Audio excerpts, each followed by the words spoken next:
All right.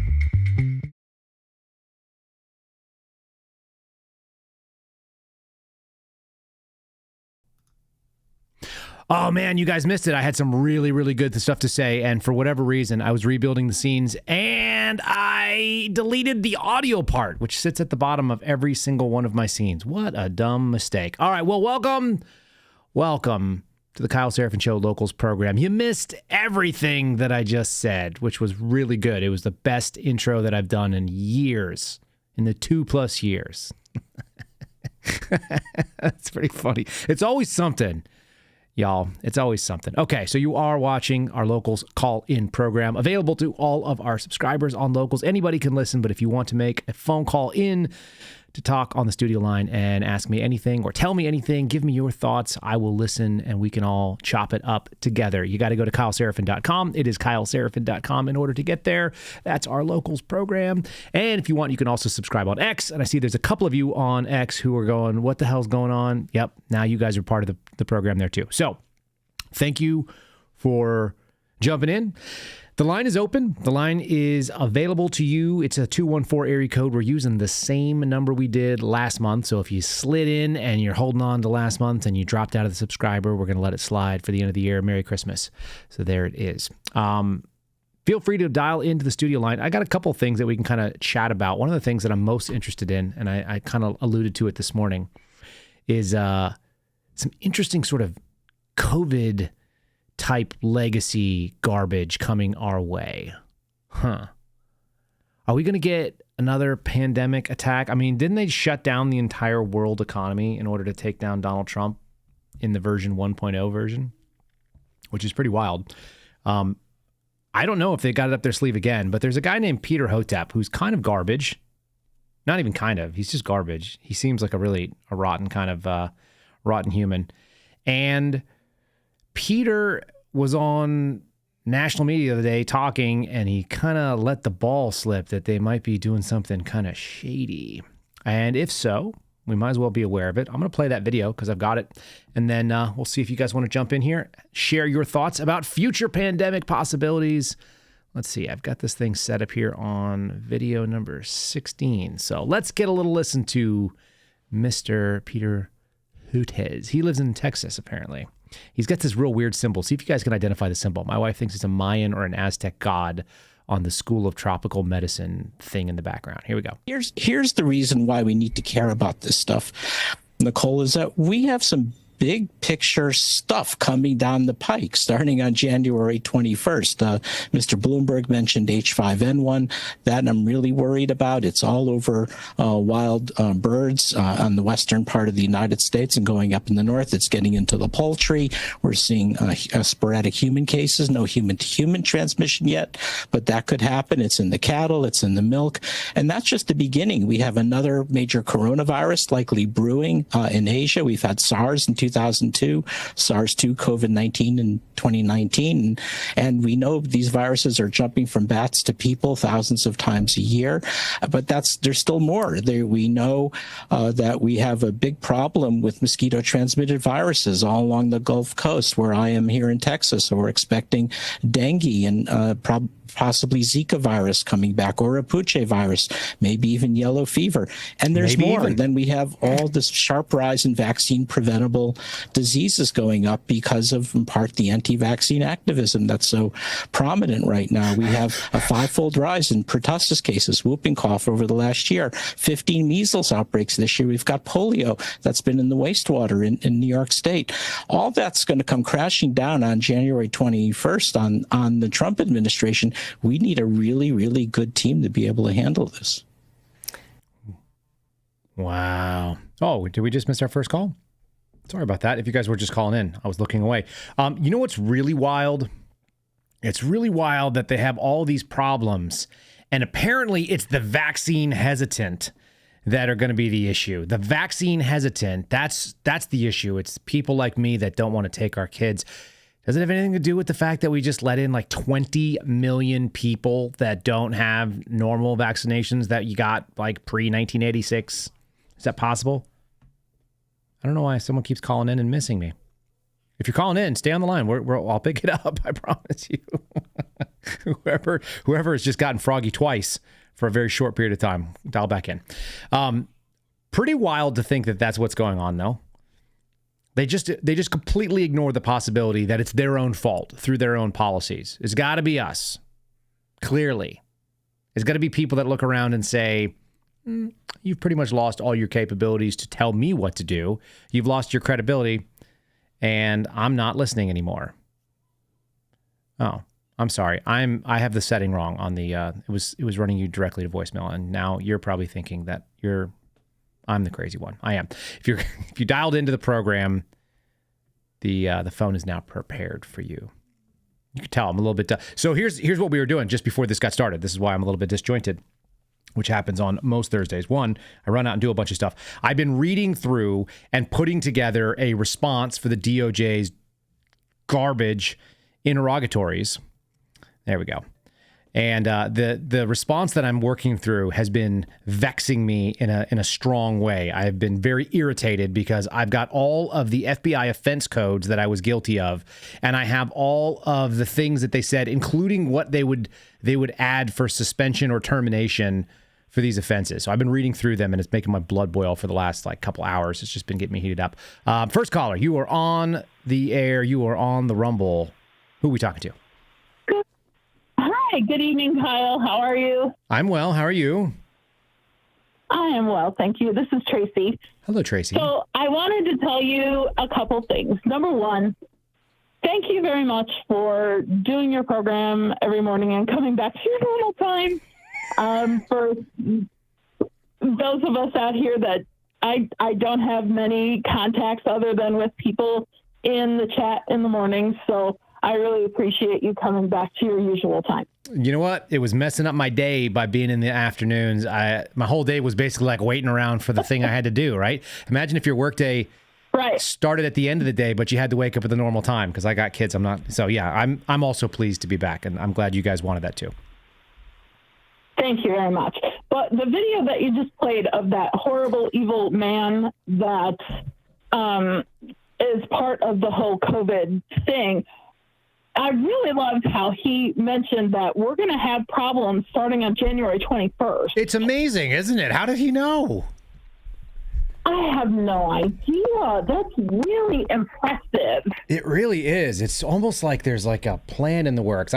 Listen, I keep telling y'all that I don't know what's going to happen, but I don't think we're out of the woods yet. I think that we're still in the eye of the storm, and I'm just waiting for the wall to hit us. I just don't know what it's going to look like. And God willing, it'll just fizzle out and the pressure system will die off, and that'd be fantastic. I'm more than happy to be wrong about it, but you don't go through life happy, I don't think, if you constantly expect the best things to happen. That's how, like, a recipe for disappointment. If you expect the worst things to happen and they don't happen, like, you're actually pretty relieved. That's been it's sort of this like optimistic pessimism is my outlook. So we'll see.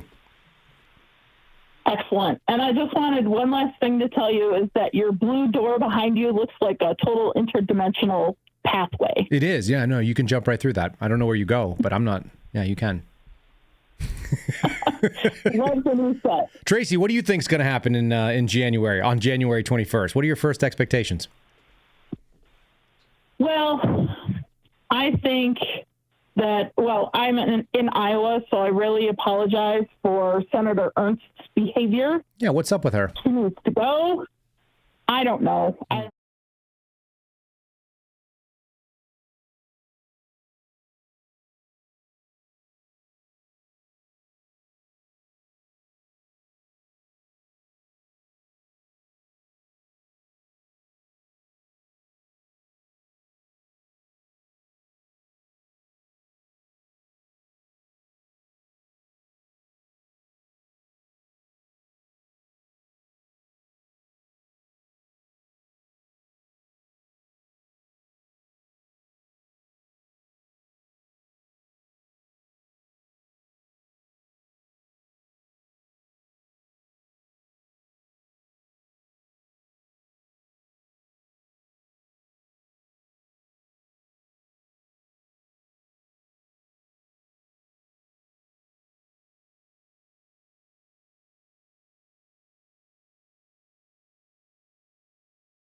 And now look at what she's doing already.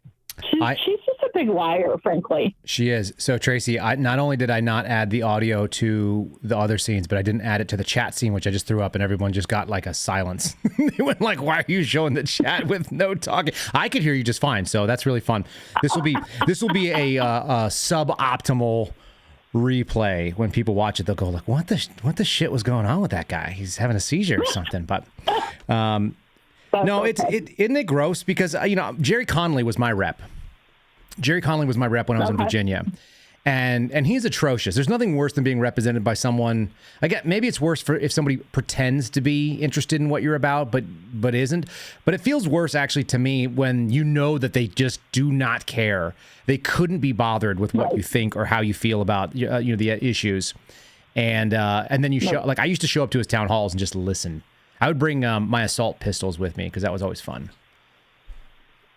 In Virginia, any handgun that holds that has the capacity or the ability to hold more than 20 rounds, which is every semi-automatic pistol, they're considered assault weapons under Virginia law. So I would bring like 1 to 2 with me, and I have them on me. I was an agent, so I could get away with doing whatever I wanted in that proximity. But and then you would listen to them hate about guns.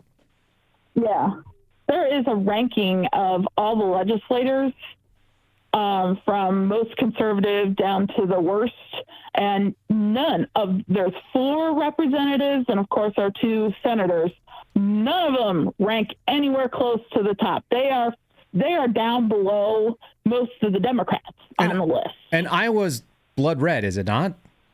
It's a red state, yes. Now, there's certain cities, Iowa City, Des Moines, and where I am in Waterloo, we're all blue, unfortunately. Right. But I definitely had my Trump sign out, and nobody ran it over. But that's not nothing. I know. That is true. But all of our representatives here, they are so wishy-washy. It's disgusting. Yeah. And so a bunch of people on X and Truth Social are asking for someone to run. So I started posting, okay, I'll run. I'll do it. And so we'll see. Okay, well, you tag her in your notes. John Rich said he was going to go out there and yeah, maybe it needs to be a woman to unseat a woman. What do we think? That could be. And, I'm not a military person, but I'm a retired law enforcement officer. I know what you think about that, but that's okay. That's such a great line. Listen, there's some great female investigators. I just don't always want them I don't want them having my back if I have to go through a door. There's just, there's different skill sets. I knew some really great female interrogators for whatever that's worth. Like they could get a lot of people talking. So I should soften some of my statements on some of this stuff, but it's more fun to just be like hardball all the time. And I don't think it actually hurts like real lady cops. I don't think it hurts lady cops' feelings that much. They look and they go like, whatever. No, not the real ones. That's I'm not a 5 foot 95 pound female either. I'm 5'10" to begin with, so I would tower over you even. Yeah, that's like Sonia Labosco, who she's taller than me. She looks like she could probably throw a tackle. I mean, I'd probably hurt her, but like her husband also is like a brick shit house too. He's a big dude. And so you're like, all right, whatever. Yep. Like Sonia is like an officer's officer. And there's obviously some of those. I think Garrett always tells me. Garrett actually leans on that way heavier than I do. I saw more FBI agents, which FBI females in general, even if they're good interrogators, they don't pick like a physically imposing group. I met 2 that were really legit. One of them had done the Eco Challenge with National Geographic. She was a stud, and she was a trauma nurse for an ER. Wow. So you just couldn't rattle her. She was actually like one of my favorite people as an agent that I worked with. And she worked Indian country, rolled solo. I think she's got some stories out there. She may have written like some short stories. But she was like a legit, capable, tough lady. And that was pretty rare. And then I also had a friend who was a paramedic who was also capable, and she sort of knew what her limitations were. And so I appreciate that too. She was like, look, I'm running with the team, but like I'm not trying to kick down any doors. Like I'm hanging out at the Bearcat when the shooting starts, and like I'll come in and patch up holes. And I'm like, yep, that's a good place. That makes sense. There you go. So everybody knows. I've been in a couple fights. I bet. Yeah, and they were kind of interesting. One guy we had, he attacked my partner. He grabbed my partner by the neck, by the throat, and had him up against the wall. And so I jumped on his back and I tried to wrangle him and wrestle him off my partner. Right. Yeah, you don't have to. You don't need the black belt, do you? You just got to get in there and like create some space for the other guy to do things too. Exactly. He was the one that had a taser, so I needed to get him, the big guy, off of him, so he could get his taser out. And then he tasered him, and he fell down, and his comment was, "Is that it?" And I had already gotten handcuffs out, so I was like, okay, not it. You're about to get a face full of steel. And I almost hit him. What I didn't know is one of the probes had missed. And so my partner closed the circuit and gave him another blast. Nice. Yeah. And that one he fell. So the probes, the explosive sort of, penetration thing, I feel like it's really hit or miss with clothing, and people think they get false cocky if they've gotten a bad connection once, and then you get hit in something like some tighter clothes or some, hit them in the leg with some pants or something. They always tell you to aim for body, right? But body always has like bulky clothing on. Most people have a lot thinner stuff on their legs. They should teach leg shots for that. Of all things in the world that the left could go for, leg shots for tasers, right? There you go. Leg shots for tasers. That would be perfect. And like, we shot him in the leg. I'm sorry that we lit his balls on fire, but whatever. He was being a dick. Yep. He asked for a cigarette before we took him to jail, and so I pulled out my pepper spray while his wife was getting his cigarette and matches. If he's gonna cooperate, I'm all about it. And so I was going to let him smoke while we were waiting for backup. And he looked at me, and I was just shaking my pepper spray can, and he was like, "Ooh, pepper spray. I'm so scared." And I looked at him and I said, "Let me tell you what kind of pepper spray this is. This is an alcohol-based pepper spray. So if you move an inch when your wife is lighting that cigarette, I'm going to spray your face and laugh while you burn." And the alcohol-based stuff will cut through the oils. People always kind of think that it's gonna, it's not nearly as bad. It really depends on the mixture. The other thing is, exactly. Right. I mean, the other thing. What was I about to tell you? Oh, I had a freaking idiot that we arrested out on Indian Res, and when I pulled up, he was smoking a joint, or maybe he was smoking a little like a one-hitter or something like that. And and I'm like, look at this asshole. He's over here smoking weed while we're coming in, and he's got federal agents coming to arrest him. He was very compliant because I told him if he wasn't, if he was compliant, we weren't going to hurt him, and if he wasn't, then my buddy, who was my partner, it was just two of us. was a Green Beret who just got back from killing people in Africa. So, like, take your pick. I'm like, the guy doesn't have like a real deep threshold. So just do what you got to do. So, his hands were visible and he's sitting there and he's smoking or whatever. And we put him in cuffs. I pat him down and I get him ready to move. And he goes, can I finish my pipe? And it's like, what, dude? The audacity. It's like, no, you're going to federal prison. You're about to have a really interesting next couple hours because he'd been in county and he thought he was, tough. And federal lockup is a totally different animal when you get handed over to the Marshal Service. It is not the same animal where your buddies in county are hanging out. No, definitely not. No. Well, that guy had a pretty rude awakening. And I'm guessing by the time we got there, his high was down. So, like, he probably wore off on the road because it was a 90-minute transport. So, Oh, yeah. That'll do it. He probably got paranoid somewhere in the middle of it. He told us he invoked right away, and then as we were driving, he wanted to talk, and we're like, "No, dude, you invoked. We're not talking about anything. We're not talking about anything." Yeah, you could listen to the Eagles back there, dude. And we just turned on some music and just rolled quiet. There you go. Yep. Yeah, so if John Rich wants to get a hold of me, I'm more than happy to discuss the idea of running for Miss Ernst's seat. I love it. Yeah, tag me on X if you are you on X? Yes. Tag me on X saying you want to do it, and I'll tag John. And he just put that out today. He said maybe we need to start putting some primary candidates out there. He said he would drive his bus around and support anybody that wants to do it. So let's get some contenders in the race. I teach at a college, so I have off all summer. So I love it. It's perfect. Plenty of time to travel around the state. That's fantastic. Yeah, well, let's get that done. So make sure you tag me either today or tomorrow, and then I'll keep an eye out for it too. Will do.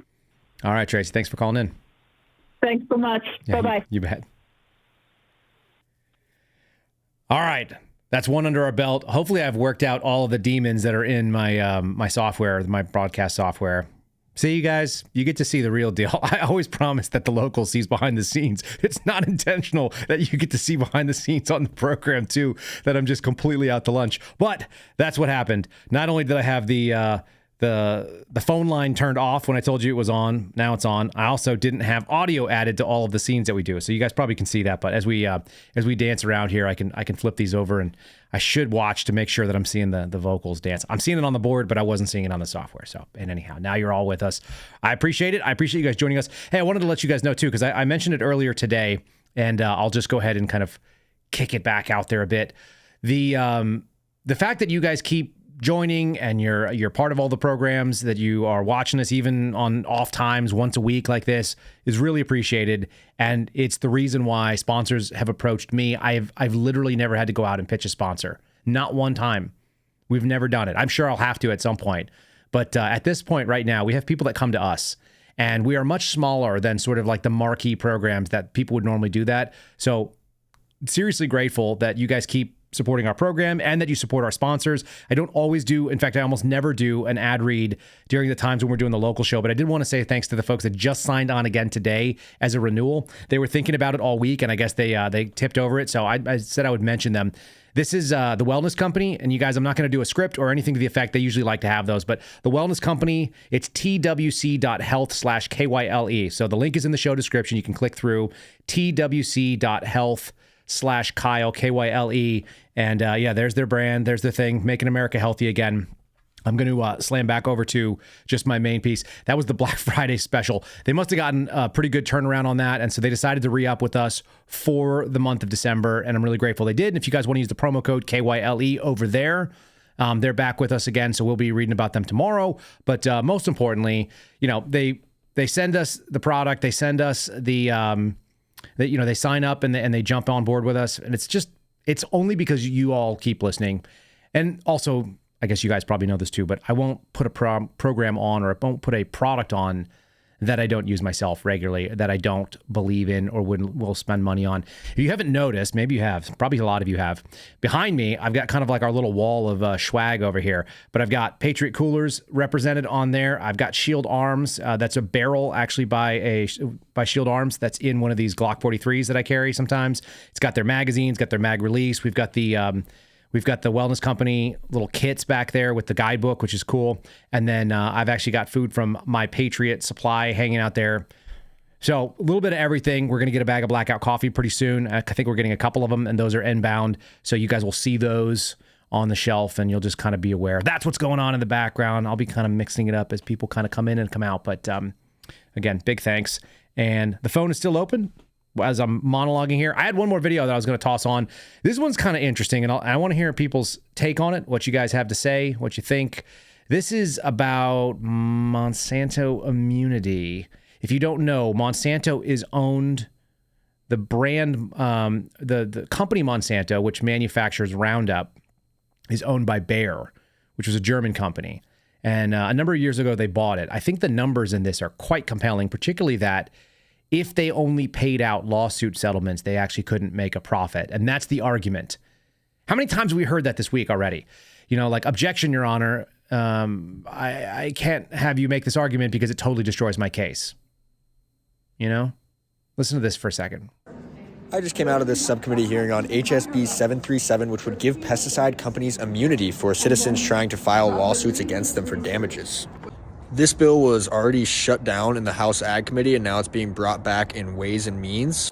This bill just passed the subcommittee, and it will take away farmers' rights to pursue legal action after damages are caused to their families and themselves. The basic argument presented by Bayer and other chemical companies is that the lawsuits that are being brought up by them about the damages caused by their products is going to put them out of business. And it's true. Bayer spent $3 billion on average a year over the last 6 years fighting lawsuits and only brought in $300 million in profit. But only 1% of Bayer's civil suits come from Iowa's farmers. I don't know about you, but I would rather see Bayer suffer as a company than Iowa's farmers suffer. Industry should not have more say than the people. That seems pretty obvious to me. But that's where we're at right now. That's kind of the world that we're living in. Some people, what do we say?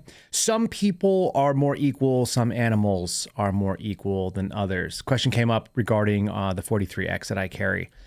I carry what's called an EPS, an enhanced pistol sight from HoloSun on my carry gun. It's a closed emitter. But the one that's sitting back there is an open emitter, and it's a 407K platform. So that's just one of the footprints. But the 407 and the 507 equally good. Doesn't matter if you have the C or the K, whatever fits you. I think they're really good. They're worth the money. I'll carry a HoloSun all day long. I've got RMRs on other stuff, but not on those. So since you asked, that is it. Line is open if you guys want to jump in. I was going to tell you something else. I think Kash Patel sent me over an article that somebody wrote. +1. Somebody wrote me there was somebody in the Wall Street Journal that put out an article. We may kind of talk about that in a second, but since we got a call coming in, welcome to the program. Who's on the line? Hey, it's Dan. Ben? Dan, can you hear me okay? Oh, Dan. Yeah. Hi, Dan. Hey, one, I can only speak to you in lists because I heard that was a rule. Two, Go ahead. Keep going. Two, we should talk about Santa.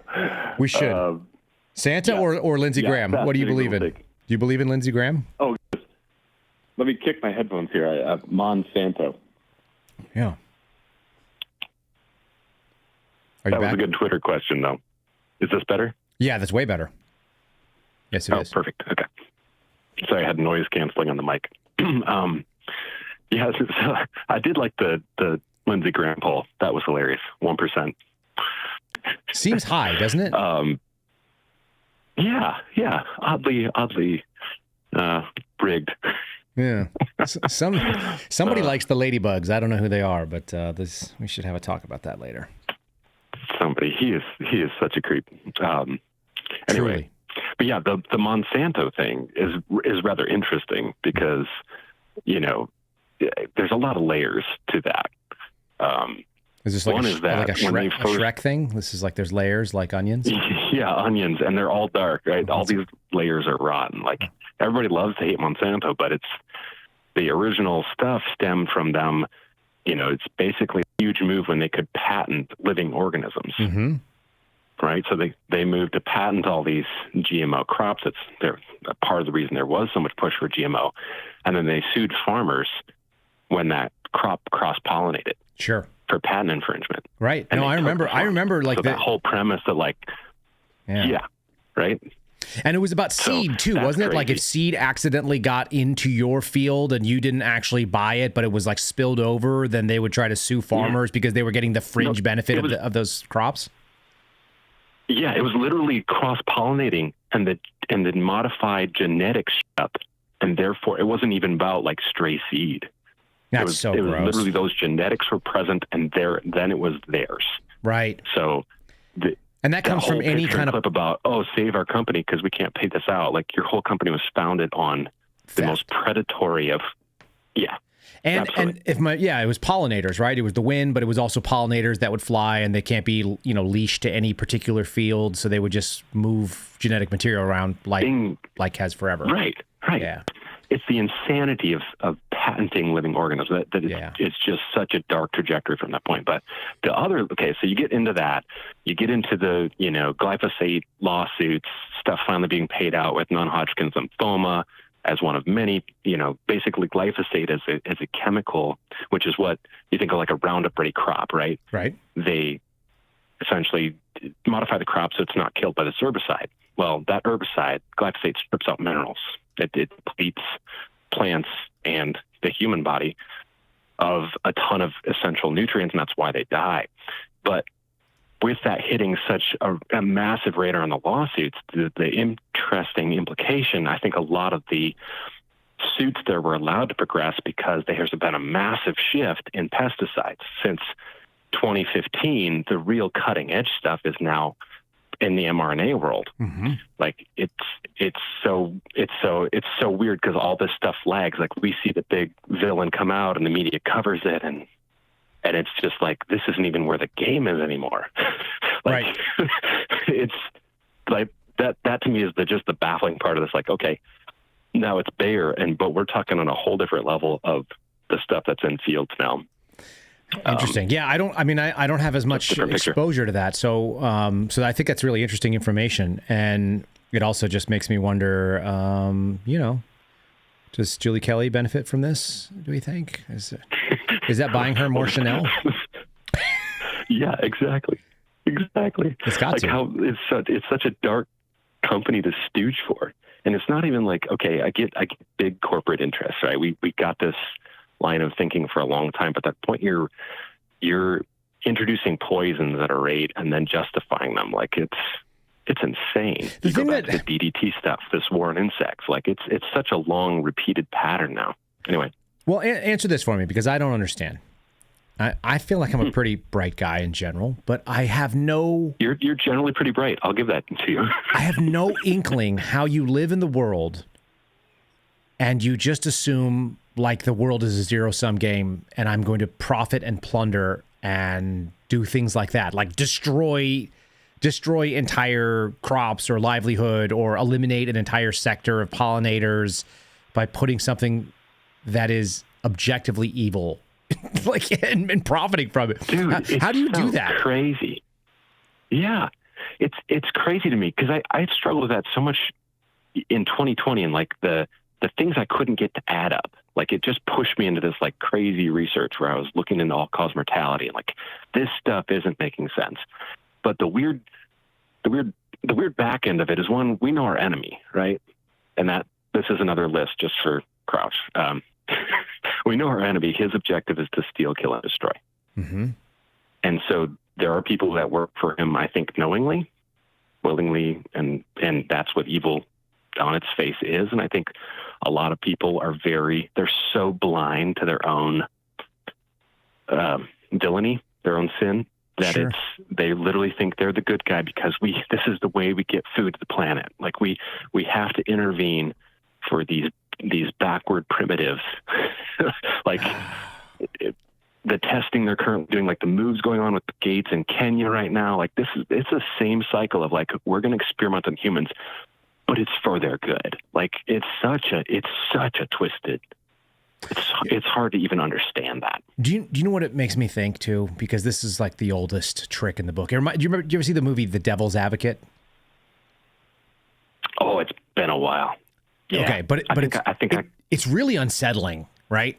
So The Devil's Advocate is Al Pacino playing Satan, Lucifer. Take your pick. I've seen clips from it. I haven't seen the whole thing. Okay, it's actually worth your watch because man, it's really dark. It's Keanu Reeves playing the devil's advocate. He's the son of, I don't remember the exact plot of it, but in some way, shape, or form, he had this demonic sort of whatever. And he was a really good lawyer, right? And it always comes down, and Pacino is amazing. Pacino is like the best devil because it's all of his worst characters rolled into the actual evil creature that is. Man. So it's seriously good. It's so freaking dark, and he's like, ah! He's like doing the thing. Ah! He gets all excited and yells stuff, and he's just creepy as shit. But it always comes back to pride. People are always seduced by pride, right? So, like, I'm dealing with something that's kind of in the background right now. If you follow Ryan Matta at all, which Ryan and I are still friends, and I still keep track of him, and I worry about the guy. I really do. Dude, yeah. We all loved him. We all love him, but he's out there. There's things about Ryan that I can't jump on board with. He seems to be pretty anti-Semitic these days. He's got some real Jew hate, which is really weird. The funny thing is, he's like at the top of the first loop. In that sort of, what is it, Dunning-Kruger, is that what it's called? You know what I'm talking about? Oh, yeah. What is it called? The Kruger model, the Dunning-Kruger, is it Dunning? Yeah, Dunning-Kruger. It starts with a D. Yeah, no, I've got it. I had it right. So the Dunning-Kruger, I don't know why I should have that in my brain. I can see it. The top of it is like you think you know everything because you've been introduced to like the first level of stuff. Yes. And you're like, aha, I know it all. And then like when you actually learn anything, you immediately go like, I don't know shit. Like you just, and it's despair. And then the rest of your life, you slowly learn things about the thing that you thought you understood really quick. And right now, Ryan is in that space. And it's fun to watch him kind of grow because he actually hit me with a bunch of stuff about MAGA. Originally, he's like, MAGA, it's the only way. Like, blah, blah, blah. He was giving me this whole routine. And I'm like, dude, it's a means to an end. Like, I don't hate MAGA people, but there's a lot of stuff he's like that are not. No. You're not going to be happy in the long run. A couple months later, I swear to God, and he's you're like, not looking at the whole picture. Yeah. It wasn't 2 months later. He's like, screw these people. They're all full of shit. They're all like this. He's like sending me all these angry text messages. And I'm like, I got it, dude. Just wait. It gets better. Just take your time. So right now he's in Guatemala. Okay. And I called my friends who have money and influence. And I'm like, can you please call people in Guatemala so my friend Ryan doesn't get killed? Because I'm really worried about him. I don't want him to go to Guatemala and get killed. He doesn't even know what he doesn't know down there. And that's not to say he's a dumb guy. Right. Ryan is really bright. So I don't want to take anything away from him. Yeah. He's seriously bright, but he doesn't have all the information all the time. He just doesn't have a framework to land the reality of the world in yet. Some of it, Jazz. He's just all over figuring stuff out. Yeah, he's figuring it out, and he's doing it. He's incredibly excited. He's very passionate. That's all good stuff. There's nothing wrong with any of those things. But like we've all been somewhere. Like I've had friends that were like, I'm gonna go I'm going to Africa, and I'm like, you're gonna get your head chopped off. Like you're gonna end up in a freaking hostage video. What a third world country's actually like. No, you don't know what's going on. You've lived in a very different world. So I called some friends up, and some friends reached out, and like, so he's got people that are looking out for him down there, but he still could get killed. And I sent him that too. I'm very point blank with my friends. I'm like, dude, don't go do that. I don't want you to die. And they're like, no, it's going to be fine. And I'm like, you could die. I just want to say it to you a few times. And at some point, there will be a moment where, like the oh shit moment, that pucker factor, where he'll be like, oh, I could die. And then he'll call me when he gets back, and he'll tell me, he'll be like, dude, I could have died. And I'll be like, yeah, I know. I knew that before you even left. I knew that when you said it. I just knew that because it's just dangerous. How this country works. There's some real scary stuff down there, dude. Like I have friends from Guatemala. I have friends from other places that are not nice. So anyway. Nope. Fortunately, I've not been there. Yeah. But like, I have not been where just driving will get you killed. Like I think there was. Yeah. We were in Sao Paulo, Brazil. It's like the driving accidents were insane. Just amazingly how different like safety factors are in other countries. Yeah. Listen, I told someone this that was a pro-Hamas advocate on Twitter, and she's useless. She like hides behind a picture of somebody who's not her, and she's got a very Polish accent, and I'm just like, screw you, dude, you freaking terrorist. Like you're a bad faith argument, and I said I have this really simple mechanism for the world because I'm not a foreign policy guy, and I honestly like I've been to probably about 20 countries. I haven't been to a ton, but 20 is more than many Americans, and I have like just a simple framework. I value people as much as their culture values them. I think it's wrong for me to do otherwise. And so when I see like 180 people got trampled to death in an afternoon going to Mecca for the Hajj, that's how much I can. How many people would get trampled to death, let's say, at a Super Bowl celebration? 0? We value life differently. You value your life differently. You showed up to walk around in a circle at 120 degrees, and 100 of you, or 200 of you, or 500 of you got trampled to death in an afternoon. I don't think that we're the same. Probably not shocking there. No, and like, did anyone stop? Was anyone appalled? Different. Like, there might be like wailing and people holding their hands up in the air. Like, I'm doing it on the screen. Like, people for some reason like hold their hands up and go like, ah! It's like, dude, you did that. You did that because you're dumb. What are you doing? Like, I don't get it. This is a predictable result of putting like 500,000 people in the same square. And by the way, you idiots do it every year. It's like I could set my watch to it. There's going to be a couple hundred people that are going to die again next summer doing the same stupid thing. Why do you go during the summer? I don't know. You just do. That's what you do. It's the thing. It's a thing. Anyway, yeah. So I value people as much as they value themselves. Yeah, exactly. We went through a zoo in Japan. I was out there competing in 2006, and I went to this little zoo, and there's like a roller coaster, and the thing is like rusty, and it does not fit Americans. Like, my whole team had to ride this thing just to like defy death. Like, it was. We know this is a totally different safety standard, and yet there was like a man up challenge. You had to do it. Yeah, exactly. It's kind of like anyway. I got dragged into a strip club in 2006, I want to say. And I was in there's a city at the bottom of Mexico. It's at the bottom of Baja. It's got a really pretty name. It's is it Cabo San Lucas? Is that right? Cabo sounds right. I think I've been to Cabo San Lucas. Let me hold on. Let me look at a map. Look, I'm gonna look at a map so I don't say something. Yeah. It's got to be Cabo. Okay, so Cabo San Lucas is at the bottom of like it's the bottom of Baja. Okay, so we went to Cabo San Lucas.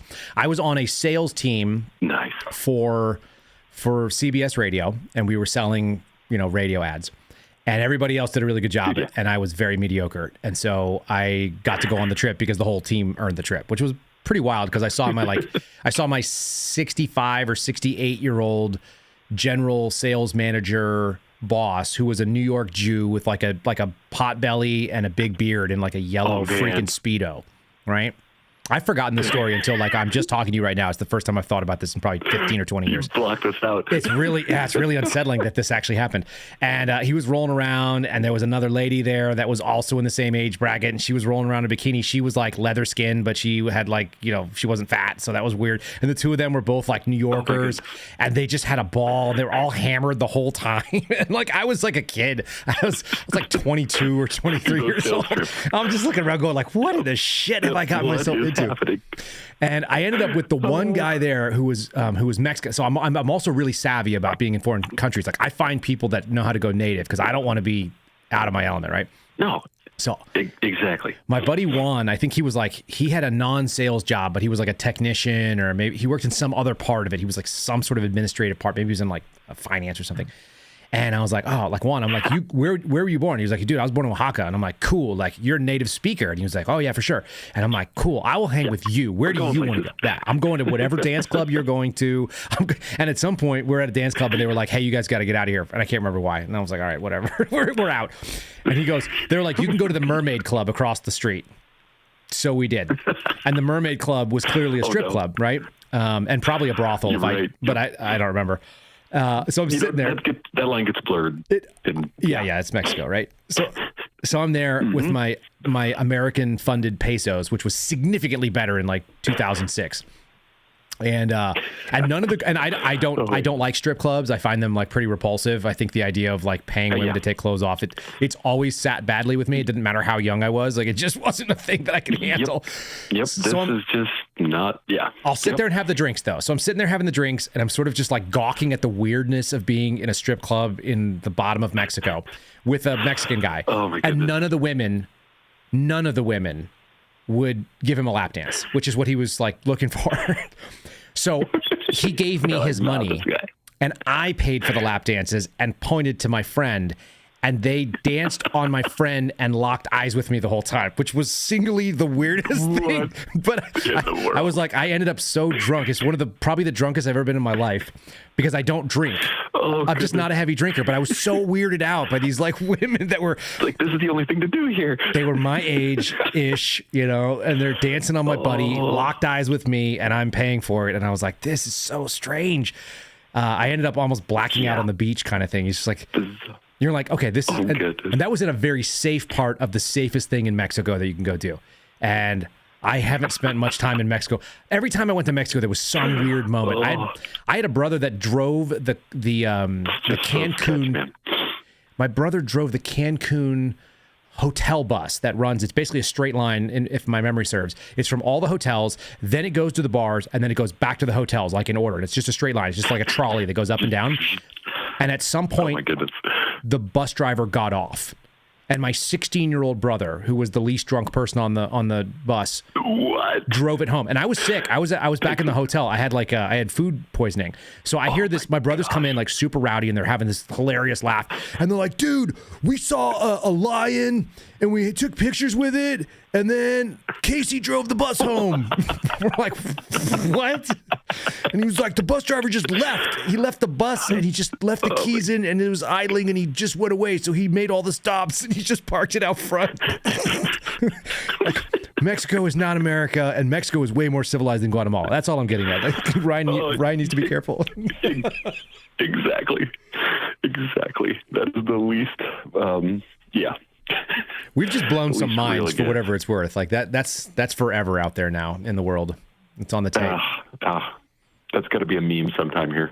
Rose will handle it. Rose will create it. Yeah. So they're literally, and so the joke is like, did they really actually find a lion out in Cancun? And not 2 months later. How do you know? So 2 months later, there was a story in the Dallas Morning News, and I guarantee you, if somebody is industrious, they can find it online right now. They arrested this crazy dude who was running around with a lion, and it was like a big ass lion cub. It was like a 50-pound lion. And he was just rolling around, and he would offer it to tourists, and the tourists would pay to take pictures with it. God knows where he got it. That's Mexico for you. And they arrested him because you were like, "You can't have a lion, dude." Like, and he was like, "Oh, I didn't know," or whatever. but it validated their crazy story. Yeah, it's always good to check that out. That's awesome. I'll say I learned more from salespeople though. Like you go through the Dominican, the Caribbean islands, or Mexico. Like you learn how to sell. Yes. I mean, it's a whole different animal. Yeah, it's a different culture altogether. Absolutely. Everybody's selling in every culture, though. There's a sales thing. Like Indians do it, right? Absolutely. Like I used to get haggled in the markets when I was in London. We're like, hey, shoot, yeah, it's a whole different thing. I remember taking guys with me from England. You go buy something from a carnival ride. Yeah. No, it's a negotiation. Everything is a negotiation, always. Okay. Like for sport. Always. Yeah. Yeah. Yep. Not here. Yeah. 100%. I might start making offers in stores. Like I saw something today that blew my mind. My kids eat they eat Newman's Own. Are you familiar with that brand? The Paul Newman brand? No, it sounds familiar. Okay, so Paul Newman had like a salad dressing, and it was called Newman's Own. And they gave money to charity. Yeah, okay. And it grew into like a full organic brand, so they have everything.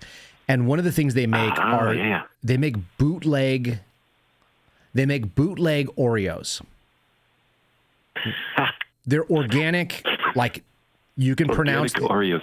Yeah, that is amazing. Okay, so they're organic Oreos, and they have like the chocolate. They got the double stuff. They got all the things, and they actually have ingredients you can read, so it's not like insane, chemistry experiment, right? Absolutely, yeah. How much do you think Newman's Own bootleg Oreos, a twist-off cookie, goes for a regular pack? It's a regular size sleeve of like Oreos, but it's Newman's Own. What would that cost? I'm going $12. That's so not far off, my friend. It is. Are you kidding? It's $6.25, and so we buy them by two. Here, yeah, my kids need the mint version. Apparently, I was like, "Don't get the mint. That sounds disgusting." And they were like, "No, we like it." What are you doing? And so I go and I bring back just the regular chocolate ones, and my wife is like, "Where's the mint ones?" And I was like, you too."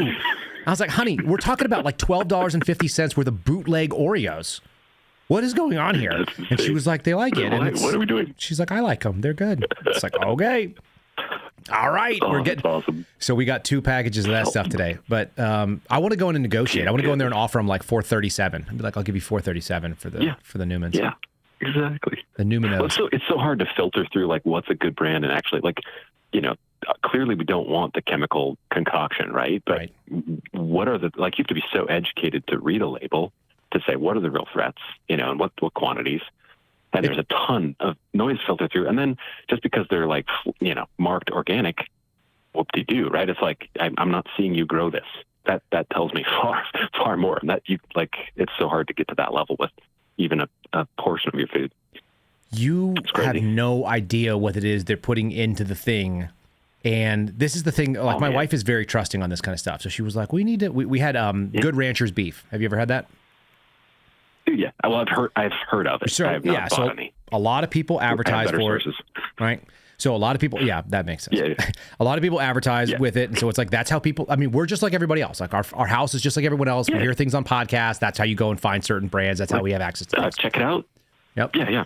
So we ordered that box, and the first box was really good. And we're like, oh, cool. Like legit. Yeah. And then I feel like they must have gotten too successful and they started getting really crappy because their quality of their beef got weirder and weirder and worse and worse. And I'm like, I think they outgrew their supply chain is my guess. That's just my instinct. No one's ever told me that, but you get the instinct, right? You had to branch it out. And you just do the math, right? Yeah. It has to be because like you're successful enough to be on certain podcasts that I know cost X number of dollars. Like I can see by their viewership how much it would cost. I can do the math on it and just I can estimate what an ad goes for. So they've got to be getting their money worth out of it. And I know what we pay for a box. And the boxes are not cheap to begin with. But at the end of the stuff, we're like in this. It's not cheap. Yeah, that's crazy. And when it starts tasting really bad and you're like, this isn't even good. Like what? And she was like, but it's raised ethically. And it's like, honey, is it? How do you know? She's like, because they say so. And I'm like, I literally used to investigate liars for a living. But that's what people do. It's just not hard to do that on a label. No, you can put anything you want on a label that doesn't have anybody to check it. There's no one checking your math. So unless you know the person, Seriously. Yeah, that's exactly it. What is your beef source? What do you got? Local? Yeah, my brother-in-law raises a small herd. They started a hobby farm 20 years back, and they've kind of just slowly grown that. It's real casual, but I get to, just kind of be a part of a few things. And then we raise our own chickens, which that's been our 2020 journey, and like learning to do that, in my own weird philosophical way of keeping our labor low and yet, keeping the birds real happy. And it's been cool. But and moving you have to move your fencing, right? You're moving them around. I started with like a little tractor, but I did it where I could just like lift an end and the wheels would kick under or back out. So it was really easy to move. Yeah. I think I saw, I did see it, right? I saw your little encampment or whatever it's called. Oh, so that was a recent, fence around an orchard. Oh, that was something different. That's kind of my latest like offshoot because I can use the birds to like fertilize the orchard, keep bugs down. It's just a lot of stacking benefits. But I kind of started with this tractor idea. My ROI was about 2 years for like the $500 I put into it. Mm-hmm. But then I built a more permanent enclosure that has like rotational grazing in it and in a sacrificial area where they're always creating compost. So my ROI on that, if I had it fully flushed out with birds, which we just don't need that many, but it'd be about 6 months to a year if we were selling the eggs at grocery store price. So it was pretty effective. It's been fun. Yeah, that's not nothing. Low labor. I've been watching my dad's neighbor who built out a really neat enclosure. There's some really cool people in Arizona that are, decided to leave and had that survival mind and wanted to do cool stuff and have industriousness. So he had one of those really neat like tilapia filtered hydroponic gardens, greenhouse, aquaponic system. Yeah, and it was really it's really freaking cool. Like it's not the way that I would do it per se, but he was like learning as he went, so you could see you could see his process as he built it out. And I'm sure if he did it again, it would just be like cool. It would be super dialed in. But he has a really neat chicken coop, which is. It's high fenced because there's coyotes and stuff like that, and there's all kinds of predators in the area, and eagles and whatever bullshit's in the air. Yeah. And so they've got all the chickens. I love that idea, like predator-proof it off. Yeah. You have to. And then his is on, he has automatic timers that are associated with the it's based on the amount of light. Yeah, so the doors open and close automatically and bring them in, and so they can come in and roost and do the other stuff. It's got, he goes and just collects in one part, and they go and run around in the yard in the other part. So they have, an open kind of free range space, but it's all safe from all the crazy things. Because where my dad lives, they literally, like, if you're driving to church when I'm seeing my parents, they get blocked on a regular basis by elk in the road. Like, you can't get into the parking lot of the trees because there's probably they've had dinner parties where they couldn't get anybody into their driveway. They live on about 2 acres and change, I think, and they couldn't get anybody in the driveway because the driveway was full of the actual elk herd that lives in town, and it just like it moved through their yard at that point, and they just were like hanging out and eating all the bushes and stuff. It's freaking First and geese in Ohio. Freaking crazy. In the world. Yeah. That is awesome. It's so fun. Like, chickens, people do so many different ways. And, like, it's so fun to see people get their hands on, like I have a very different philosophy than, like, I think most people approach gardening or raising animals or whatever, like, control all the inputs to get the thing out, right? And that's a way, because they see commercials, growers do that. That's a very baked-in philosophy, right? But it's amazing all the things you can step back from and go, wait, these things can balance themselves if you set it up right. And instead of doing all that work to keep things, kind of fighting a natural diffusion of things, like, you can capitalize on its own regulation. It's amazing. The jungle gardening and the hugelkultur stuff that my wife is into. Dude, yeah, she's on the right path. I know. I went so far with hugelkultur. I cut down a tree, left the stump, buried it in dirt because I could pull soil and nutrients up into this mound. Yeah. And it gets you a microclimate. Like, there's some crazy stuff, man. No, I mean, it makes perfect sense to me. Yeah. Like, I get, plus I don't want to pull stumps. They're a pain in the ass, so. No, exactly. Like, why? Yeah, like, do what nature I couldn't cut it with a saw. Mm-hmm. No, there's anyway, I've taken up a ton of your time. But, no, my wife, I promised her somewhere we live that she will have some really cool walapinis and some hugelkultur built into the property. She's going to have to draw it, and then I'm going to be doing a lot of work. I'm sure of it. I owe it to her. No, it's a lot of work. Yeah. So I've been meaning to do a video on just a few pieces I have going, but literally I made a modular section of a walapini with a cold sink and incorporating some of like the underground greenhouse stuff, but it's still above ground using like mulch insulation, and it's a fun experiment. We'll see where it goes. Throw some videos up. People on Locals will get a kick out of it for sure. Yeah, I'm going to try this weekend. We'll see what my time looks like. But yeah, that's the other thing. Like, it's better to do than it is to record. I know what you mean. Yeah, it's hard, but I'll try to. I've been promising for a little bit, so we'll see. All right, I'll pick one of the topics. Sounds like a plan. All right, man. Dan, good chatting with you. Thanks for drawing out some of these weird stories that I've got in my head that I don't need to remember. Oh, absolutely. I'm good for that. Thanks, buddy. Bye. All right, have a great one. Oh, that is kind of a weird and embarrassing moment to remember. Like, there's some strangely weird stuff that just lives in my brain. I've forgotten some of my weirdest and best stories. So thanks, Dan, for jumping on it and bringing that out to the surface. And now I can't even remember the guy's name anymore. But I did have a 68-year-old man who was wearing a freaking like yellow little banana hammock. There's nothing worse. All right. Next caller, you are on the line. Who am I talking to? It's Jessica. How are you? Hi, Jessica. With an intro like that, banana hammocks, what do you think? I mean, that is something special right there. It is something. Shoot. What's on your mind tonight?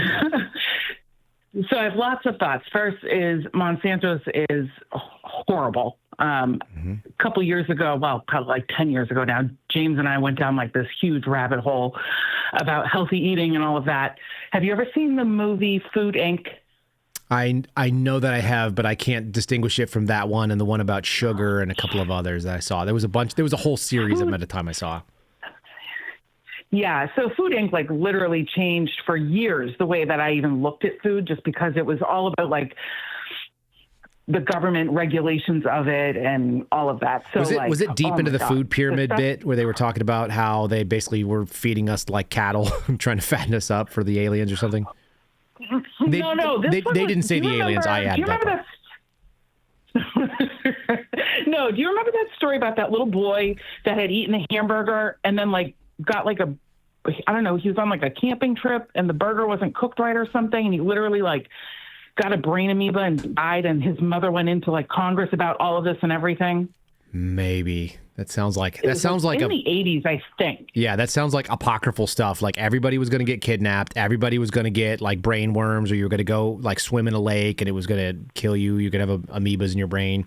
And everybody was going to also probably, I can't remember, but yeah, like I remember the legend of all the things that were going to kill me, and none of them have. And banana peels have never made me trip either. This kid though, like he died from an undercooked burger or something. I mean, it was. The whole movie is about the way. I guarantee that it happened. I'm just saying. Then every mom in the 80s assumed everybody was going to have that problem. Oh, of course. So he had an undercooked burger. It was all about like government regulations and how like they allow a certain amount of like pus and milk and like all of that stuff. So it really like no more than the way I thought about food 5 for pellets a really of rat long feces. time. Oh, it's disgusting. Yeah. And then they have like whole plants that are specifically designed to add ammonia to your food to kill like E. coli. It's awesome. Unbelievable. Yeah, no. This is why I don't want to drink milk that has like guar gum and carrageenan. Like I'm always going to find cream, and if it doesn't just say like cream in it, then I'm like, what is this shit? Like what are we doing here? Why are we selling not food? Why are we selling food-like products on such a regular basis in this country? It's very upsetting. I like that I said that. And you wonder why our country is so overweight. I don't. I know. I see people. I watch them. Yeah. I was a medic. I saw how bad it was. Jessica, I mentioned that banana peels I thought were going to be a much bigger problem. And everybody that grew up when I did also thought that quicksand was going to be a legit problem. And it's popped up in the chat now that people are worried about quicksand. You know? We're the same age, Kyle. I know, but we were misinformed is all I'm saying. We were misinformed. So everybody in that generation just goes like... Everybody knows. It doesn't matter if you're like maybe 4 or 5 years younger. It's probably like a couple years younger, but it's like 5 to 10 years older than us. People know. They freaking know. Yeah, it's literally the 40s. Like if you're in your 40s. Then you know that quicksand was supposed to be a bigger problem than it was. I thought it was a death trap. I thought that was it. If you accidentally hit it in the woods, like it's game over. And there were enough books that I read that said that was happening. Hardy Boys or whatever. Oh, yeah. I remember being a kid going to, because I grew up on Cape Cod. I remember being a kid going to the beach and being terrified. Yeah, I never once saw real quicksand, which it turns out is like only in like swampy places. And it's probably not that dangerous if you know. Yeah. Yeah. I just feel like... Yeah, you're not going to like get sucked into the earth. I want to find quicksand. I saw it on movies. I saw people like almost die. So it made me, the more you struggle, the faster you sink. That's what I heard. Isn't that the... Wasn't there like a Hardy Boys movie with that too or something? I feel like I remember that from like a Hardy Boys. They better not make a Hardy Boys movie. There better not be a movie from the Hardy Boys. That's very upsetting to me. Don't tell me that. I have all of my Hardy Boys. So I read a metric ton of Hardy Boys books. I don't know how many of them, but dozens. Yeah. And the funny thing is, it was written by Franklin W. Dixon. Do you know that? That's the author of the Hardy Boys. No. And that's a nom de plume. My brother read them. It's the same lady who wrote Nancy Drew. I read Nancy Drew. She wrote like 1,000 books. That's crazy. So flippin' many books. And so I need to now go get all the Nancy Drew books for my girls, but I still have my original hardback versions of every Hardy Boys book that I read, and I kept them in really good shape, and I used to put them on a bookshelf, and they were... I have almost all of them in the set for like 1 through 35 or whatever the heck I have, or 1 through 42 or something. And so now I feel like I need to do that for my kids. I need to go find it. And I guarantee someone's charging like, they're charging like $1,000. Like, I'm going to find somebody like, oh, you could have the 1980s issue. Yeah. Nancy Drew. It'll be $1,000 on eBay. Speaking of things. Go ahead. You know what's well, I was just going to say, what's crazy right now about things like talk about things that cost, used to cost us 25 cents. VCRs, if you go to buy a VCR right now, people are literally selling used VCRs for hundreds of dollars, like the ones you used to like literally do like office space target practice with. Yeah. You know what I mean? Like crazy. Do you know what's fun though still is like cassette tapes are still awesome. I have so when I moved into the surveillance unit, this is kind of a weird story for the FBI stuff, but I moved to the surveillance unit in June of 2018, and they were working out of this hangar that hadn't been renovated since like the 80s. And it was a really crappy office space, and they had, like 8 planes in the hangar piece, and then there was an office piece to it, and it was not nice. And they had all kinds of crazy stuff in there. And nobody ever cleaned it, and nobody ever went through and was like, "This is good, this is bad. Like, let's fix this all up." Renzo just put a copy of the Hardy Boys book sets, and I have all those books. That's exactly what they look like. They're blue covers. That's amazing. They've got the flashlight that shines on what episode, edition or what number it is in the series. Yeah, awesome stuff. Yeah. So, yep, I remember those. So I rolled into this off. We call them an offsite. So it's not in the main office. It's an offsite. It's an unmarked little building, and I'm hanging out in this piece of the hangar. And I started going through all the closets, which people just basically in every government agency, they just throw stuff in a closet and then they just leave it there for eternity until the thing burns down. So I'm going through it. I'm like, what in the, like, there's all these Rolodex, like cards that are blank that you could fill out and put into your Rolodex on your desk, which nobody's using anymore because they have Outlook. They had like everything that you could imagine. We had freaking typewriters. We had old stamps that would like only went up to like 1990. And it was like, 1978 to 1990 where you would turn the little thing and you could put the stamp down and say what day it was. Just weird shit like that. And so I'm going through all of this stuff. I found a pretty good sized box of cassette tapes that were brand new and had never been used, had never even been opened out of the cellophane, right? So the ones you used to sit next to your radio and tape your favorite songs with, like that, those ones. I used to do that. Oh yeah, for sure. Make your mixtape, right?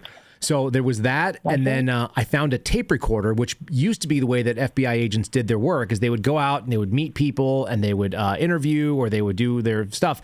Then they would record their case file into a cassette tape. The cassette tape would go over to these people that were called routers, I think. Now they're called OSTs, but they were secretaries. And the secretaries would type it up and they would send it over to the agent. The agent would look through it, proofread it with a red pen and like a graphite and circle or make corrections or whatever, and then send it back to the router, and the router would go ahead and retype it up on a typewriter every time, and then they would file it into the file on paper.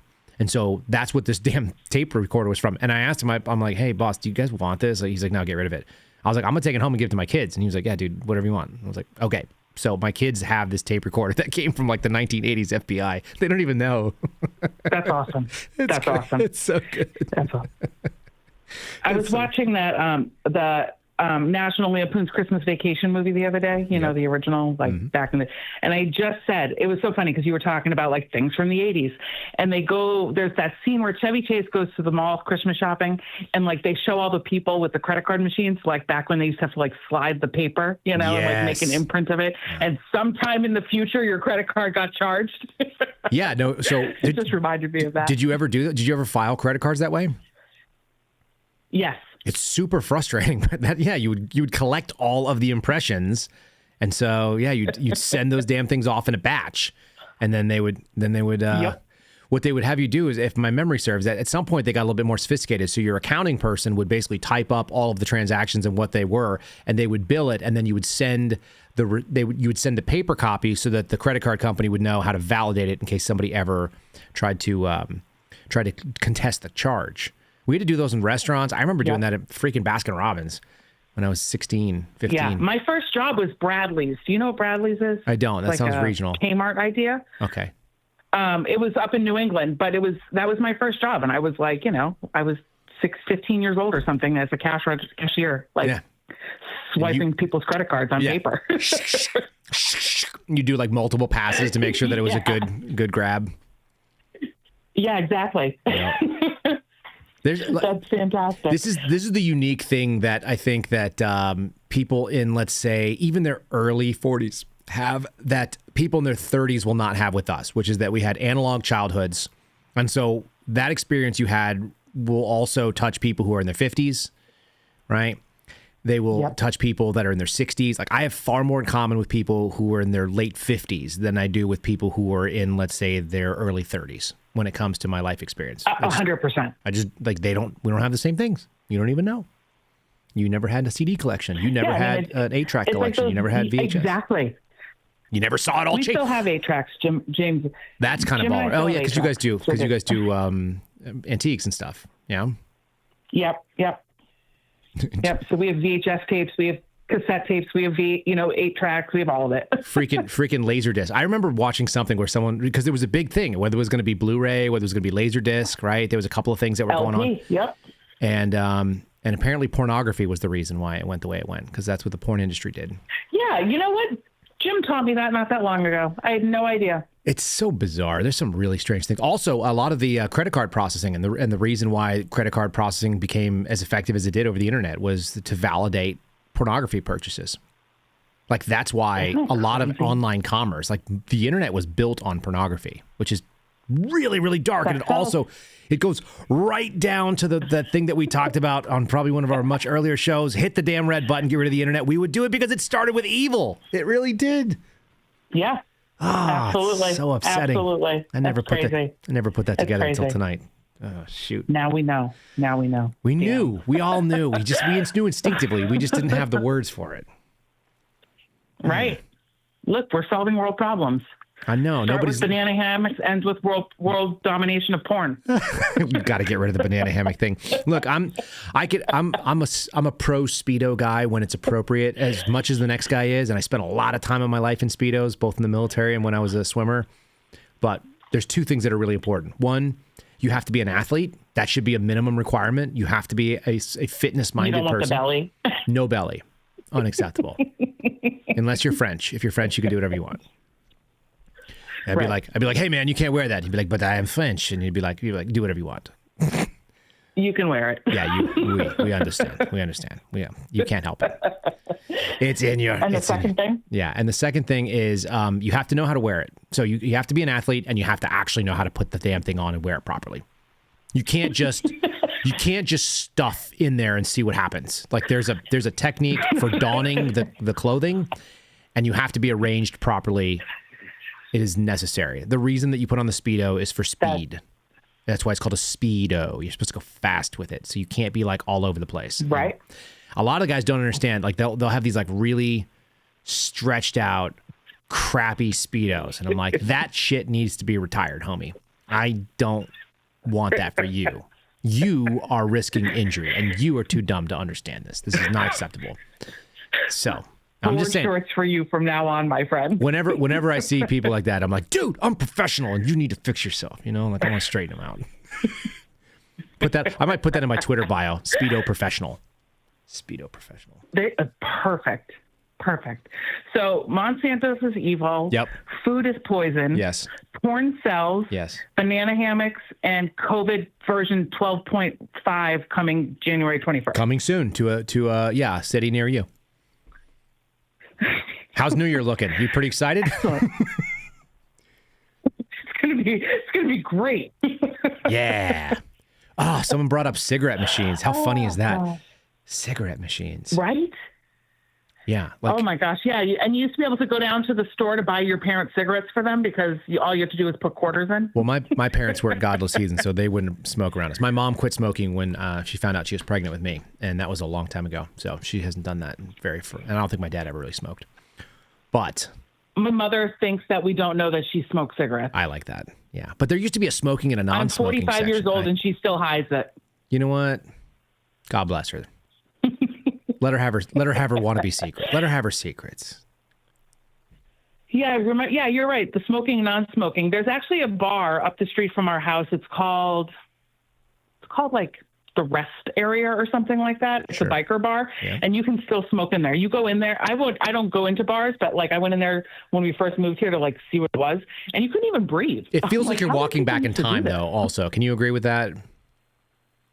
Yes, 100%. There's something kind of You're like, 100%. You're like, oh, it's terrible in here. But also, like, I remember this. It reminds me of I remember eating pizza with my mom. It reminds me of freaking Bob's Big Boy right after church or something queer. Like, it'll be real quirky like that. I'll be like, I used to go to the Sizzler, like, like on Saturday or something with my dad, and whatever the hell it was. And you're like, doo-doo-doo. Yeah, my parents have a casino that is a smoking space in Payson.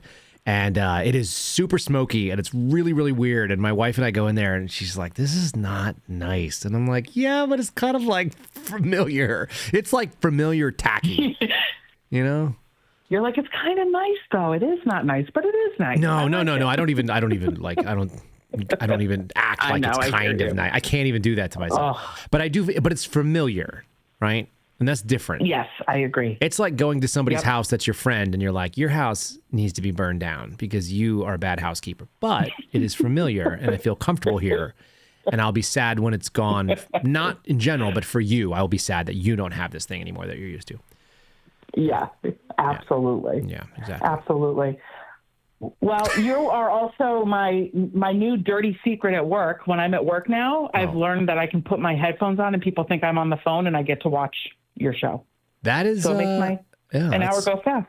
That's troubling that you're doing that and you're doing it on the sly. But I'll take it. I'll take it, and I appreciate. It's all good. I appreciate you as a watcher. I appreciate you calling in and share some stories with me. And you could tell your colleagues, spread the love. Just slowly indoctrinate them. Bring them in. We'll red pill one person at a time. You want to hear something funny? Let me share this with you too, because this will also. I don't know what this is related. It's not related to anything. I got numbers from Spotify. Yeah, it's just like random shit, right? I got numbers from Spotify. I logged in to upload the video program yesterday, and it pops up and it's like, let's wrap up the year, and it's got all this like crazy video graphics and it starts showing you like all this info stuff about your podcast. And so it's Spotify for the creators. And one of the things is on there is your listeners by age, which is really illuminating and interesting to me. Now, this is Spotify specifically. So Spotify has like a much lower penetration. Like we measure in the hundreds there. We measure in the thousands in other places. But Spotify has an audience, and I don't think it's like totally out of line for what represents what we listen, what our listeners are. And so it's 1% 18 to 24. It's 3% 25 to 29. So 4% under 30. That's pretty funny to me. Wow. It's only 5% 30 to 34. So less than 10% of our listeners are younger than 35 years old. Wow. Okay, but here's where it gets really weird. 18% 35 to 44.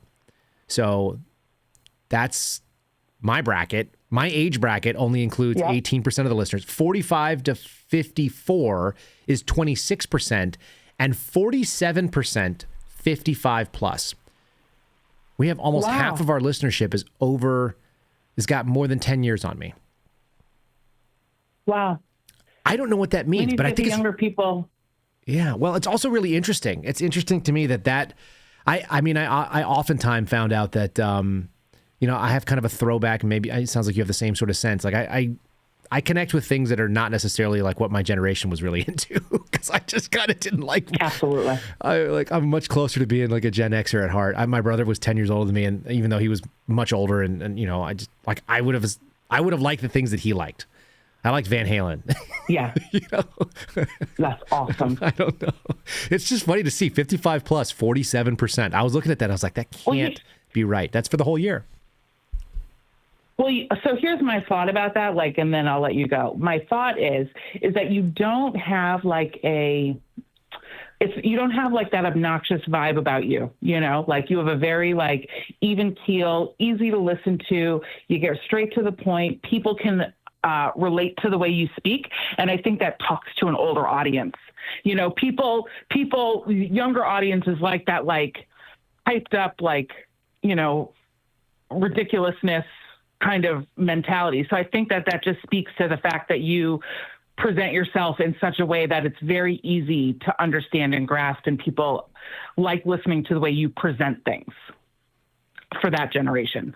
I'll take it. I don't know if it's true or not, but it sounds nice. It doesn't offend me even a little bit, so I'll go with it. I appreciate it. Those are kind words. Well, that's just what I think. So there we go. That's what we're all about here. That's what we're doing tonight. So thanks for dropping that on me. And like I said, it's that's a flattering assessment, so it doesn't bother me one bit. I'll take nice compliments from people. I'm learning how to do that. It's something I have to do, right? There you go. Absolutely. Indeed. All right. Well, thank you for speaking with me. Have a wonderful evening, and we will talk again. Yeah, go use the eye wash. Get rid of the banana hammock. We'll open and close on that. I'm going to have to do that. Thanks for calling in. Bye. All right. All right. And there it is. Weird direction. Every call has a different sort of flavor to it, doesn't it, y'all? I don't know. You guys all kind of lure different things out of what's going on in my brain. And this audience thing, I forgot that it was part of the revelations that kind of blew me away. The top 5%. So I did the numbers on it. I think I brushed on it right at the end of the morning podcast this morning. But we had a top 5% video, right? And what that means is apparently only 300,000 of the 6 million podcasts are on video on Spotify at this point. So it's already kind of a self-selecting group. But being in the top 15,000 of, let's say, 6 million podcasts, it doesn't take very many downloads. But if you go look at the stats, it's actually staggering. I've been trying to tell Steve Friend to just stay the course, hang in there, because you don't need to have a ton of downloads to really be a top tier, like very, very small percentage success in the world of doing it. Doesn't mean everybody can make a living at it, but it is interesting that people are resonating with a lot of what we say. All right, we got another caller on the line, and who is sneaking in here right now? Hi, Kyle. This is Joseph, trucker from Missouri. How you doing, Joseph? I'm all right. Do you want to talk more about the Monsanto thing or no? I want to talk about whatever you want to talk about. Your call. Okay. Well, I have several things I wanted to run by you. Okay. And, the Monsanto thing is a big deal to me because I learned about it when I was in high school from a friend of mine who was a carpenter in the Carpenters Union. Okay. And, we talked about you talked about the just the extreme predatory nature of the company, and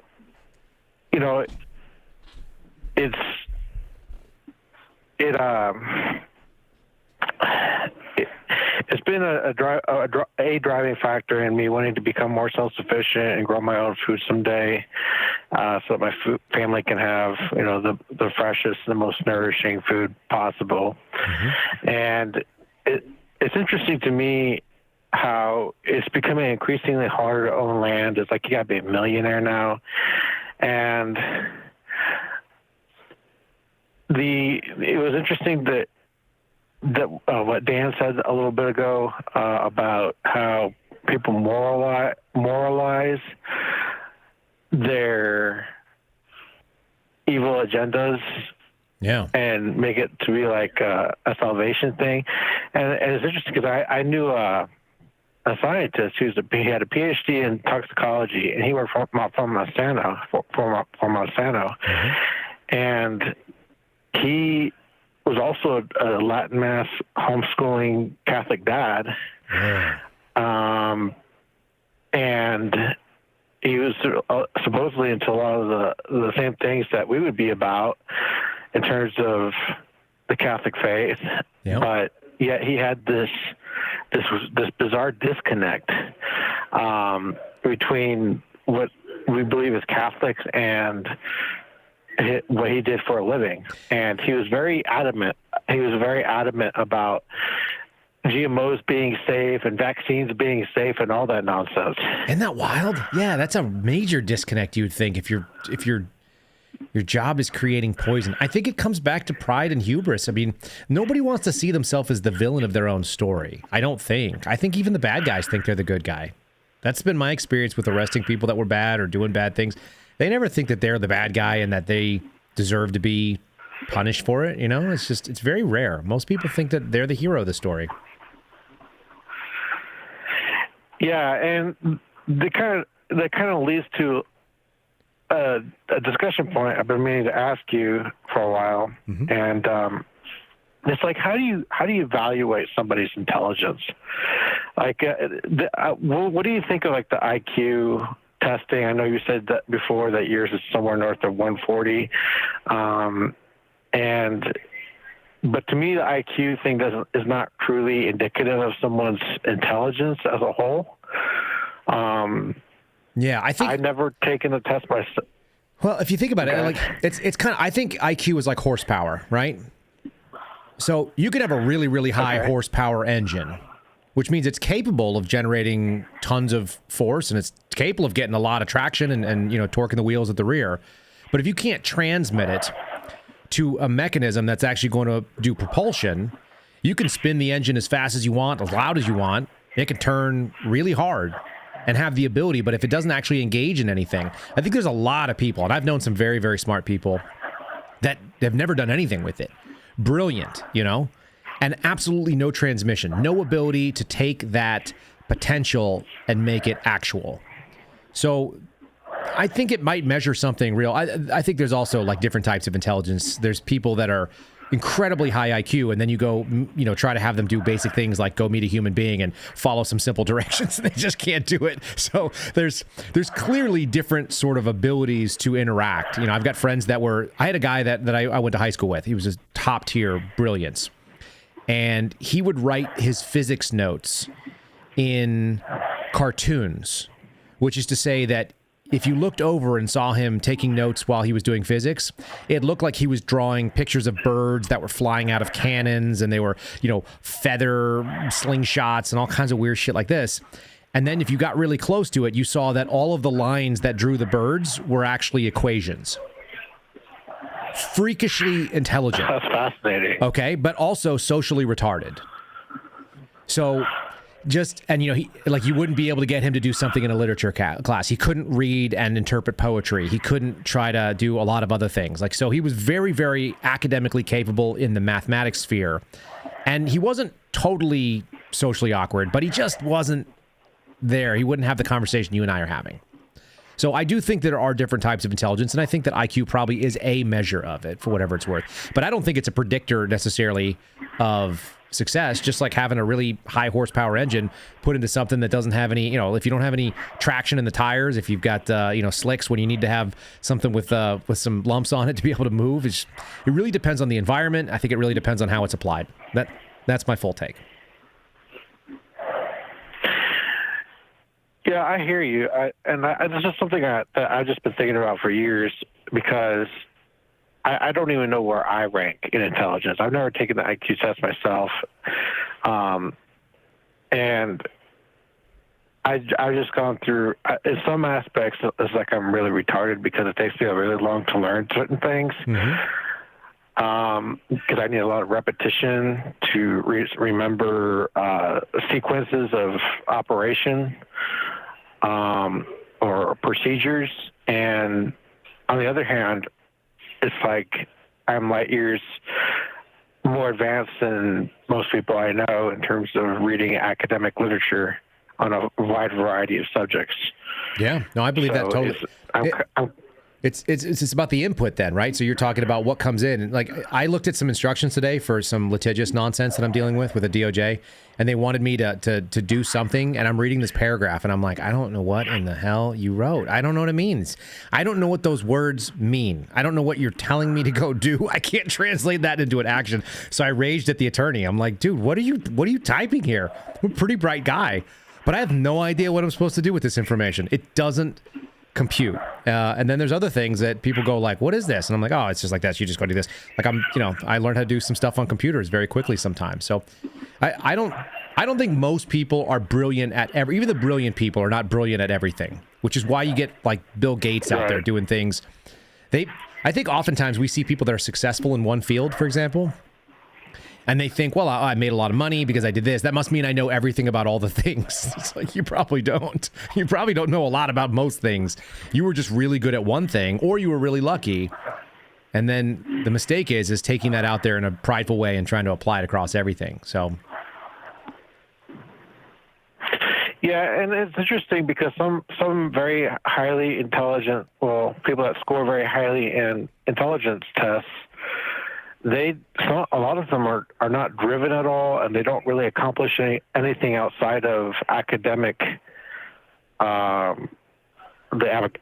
don't accomplish anything outside of the academic field, and so the scope of ability is so narrow. It kind of puzzles me as to why they are so dysfunctional outside of that one field.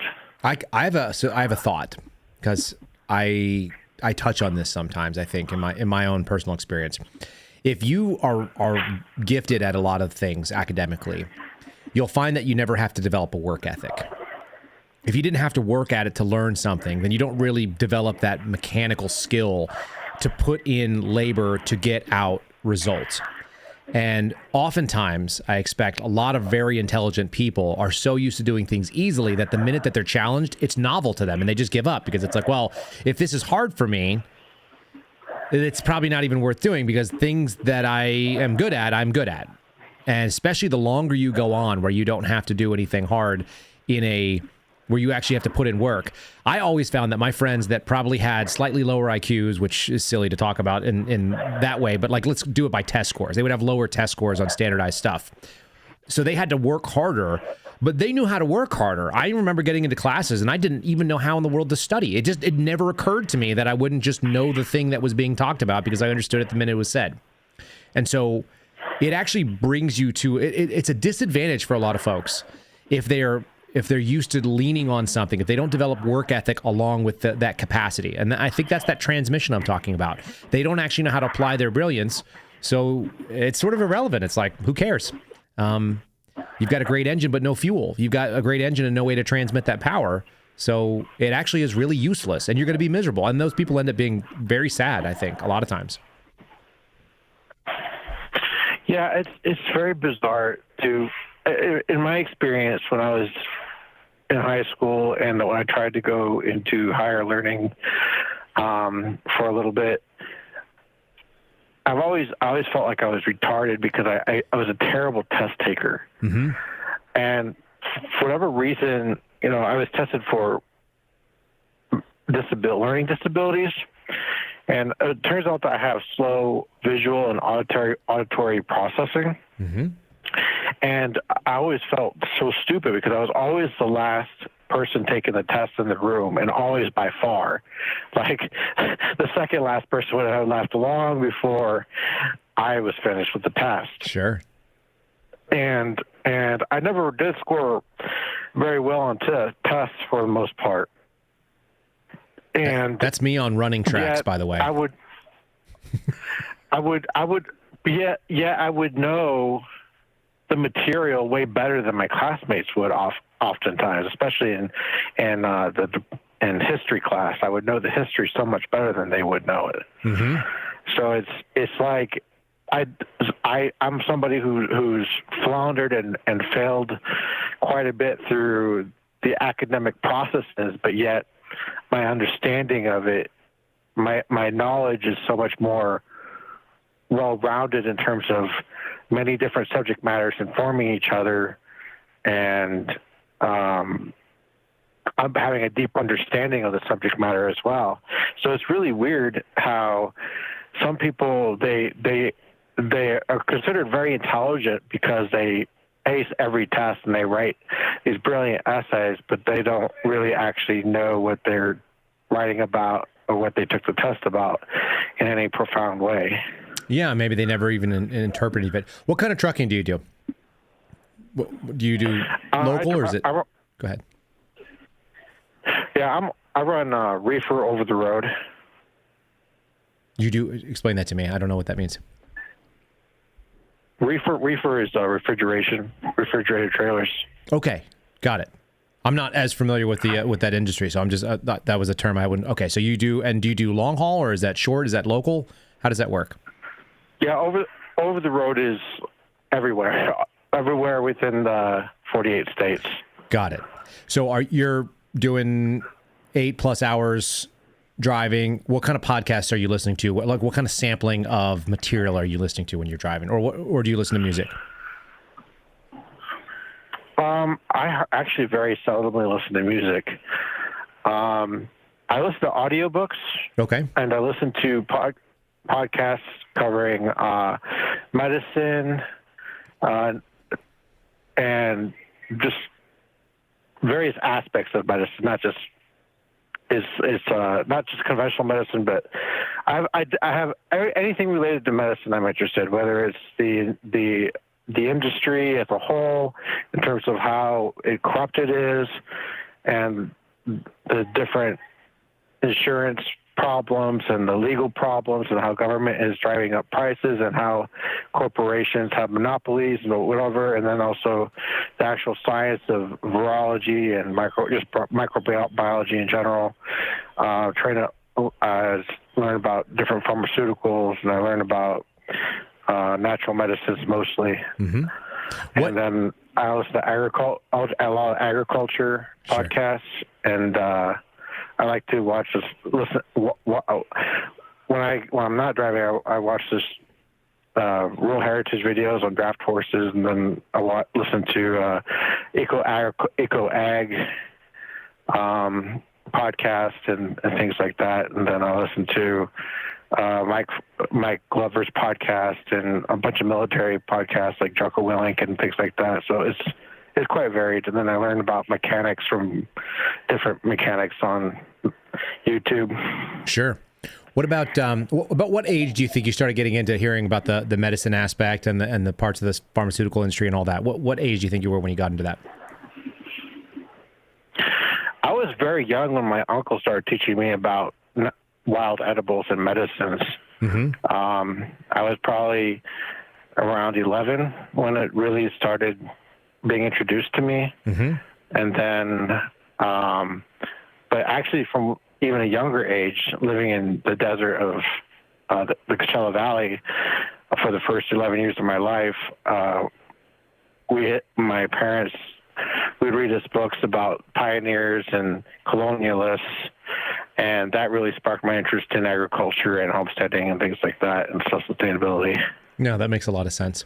I think it sounds like once you kind of find something that you're interested in, and I think this is the problem, I think, with a lot of education that goes on. It certainly is something that people that do homeschooling kind of learn about, it seems like. But if you're not interested in the subject, you're probably not going to pick it up. And I think that's more true for probably boys than girls. Boys tend to be a little bit more unruly and want to do their own things. But you find men that have decided, like, hey, I'm really interested. Like my buddy, I don't think he did great in school, and he knows more history. He reads a book a day. And he's a power lifter, and he looks like a felon. He's a great guy, but you look at him, he's got like neck tattoos on, he's got tattoos on his hands, and he doesn't look like a guy that's reading like 1 to 2 books every single day, and he is.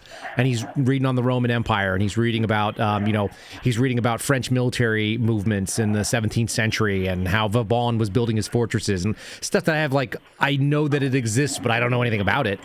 And I've got the college degree and he doesn't, and I would still default to him every single time. He's an incredibly interesting guy. I think more and more people are realizing that all of this knowledge, it's the only upside of the internet, is that all of this knowledge that we've accrued, it's so much more accessible. That used to be the difference between university, by the way, and not universities, that universities had all the books, and that's why people had to go to college. They had to go to university to learn, but now we've got the internet. Everything's on your phone.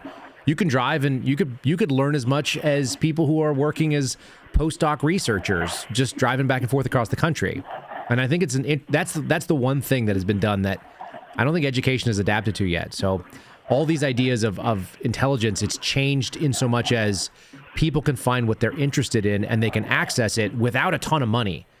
And that has not been the case in human history. I don't know what we do with it, but I do think that you're kind of like in kind of that space where that maybe the numbers don't line up with the capability. And I think we have seen there's plenty of very, very quote unquote brilliant people or very high IQ people that do almost nothing with it. And I know some, and you probably do too.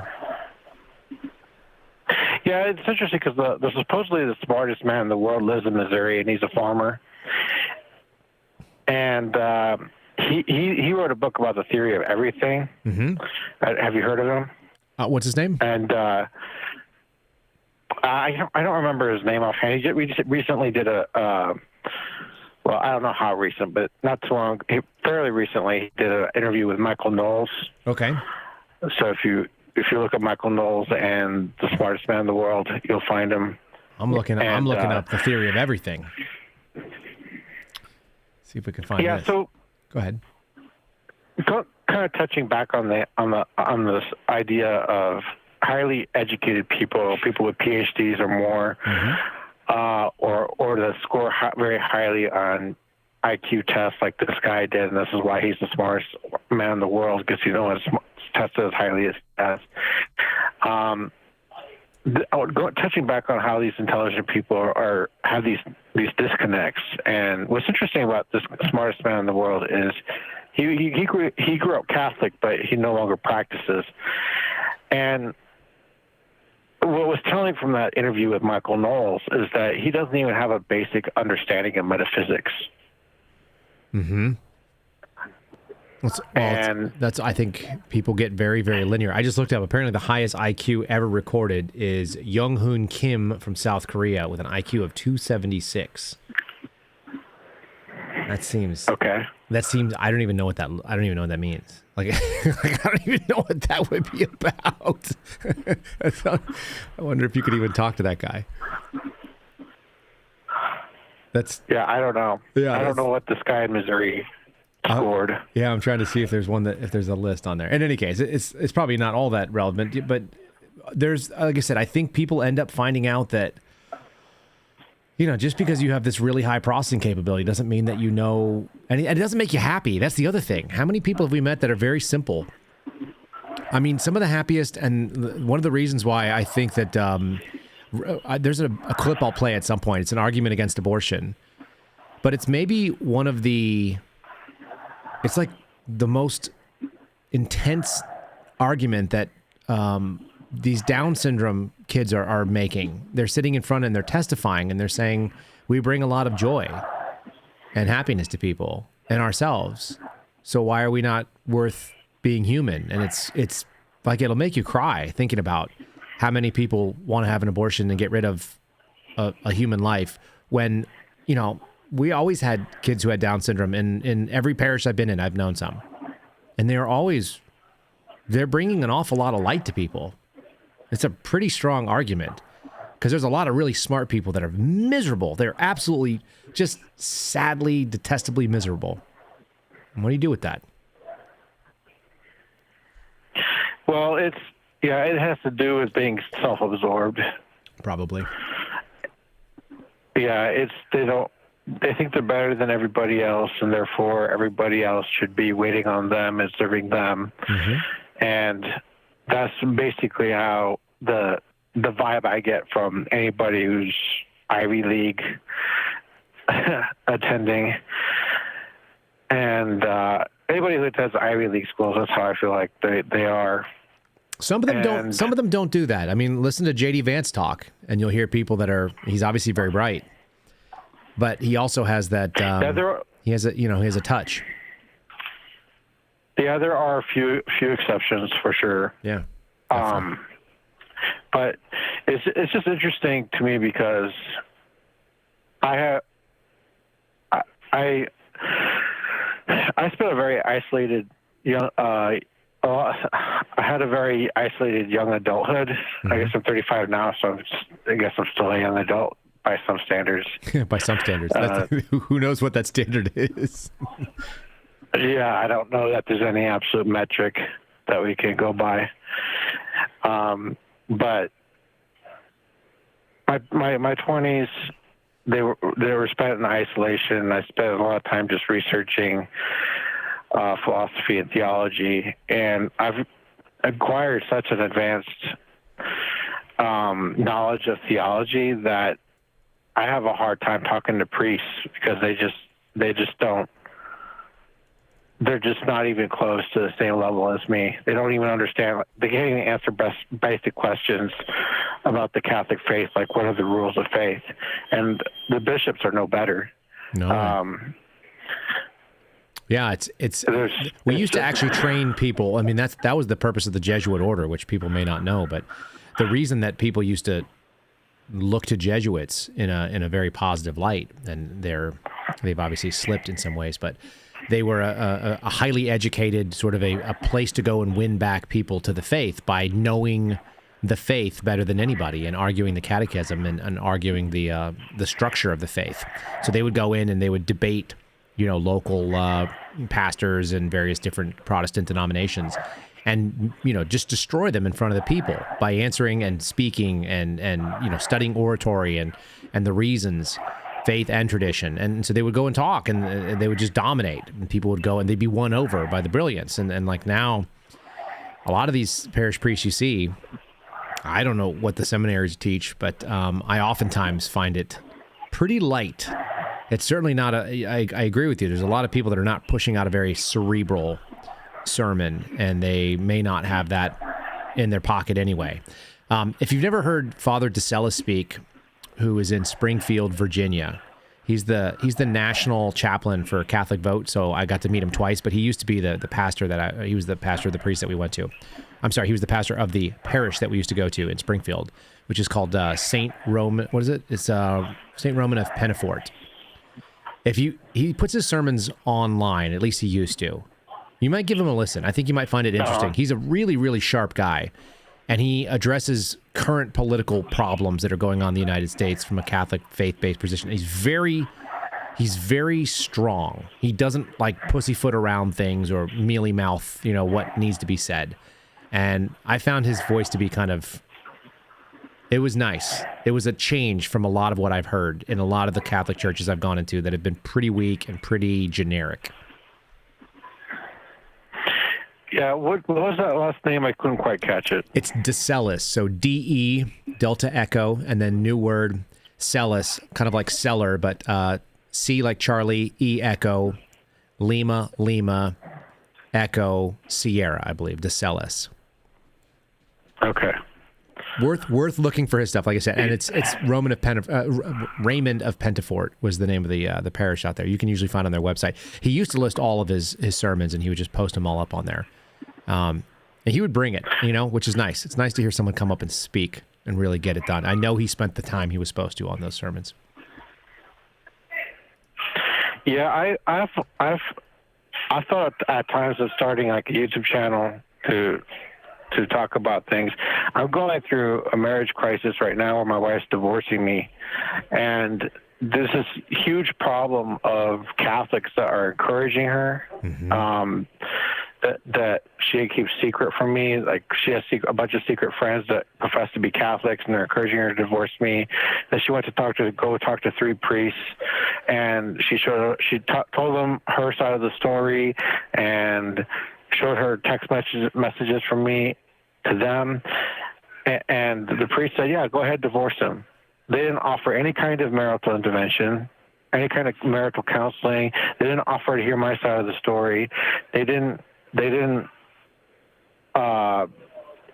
refer her to any of the resources the Archdiocese of St. Louis has for marriages in crisis.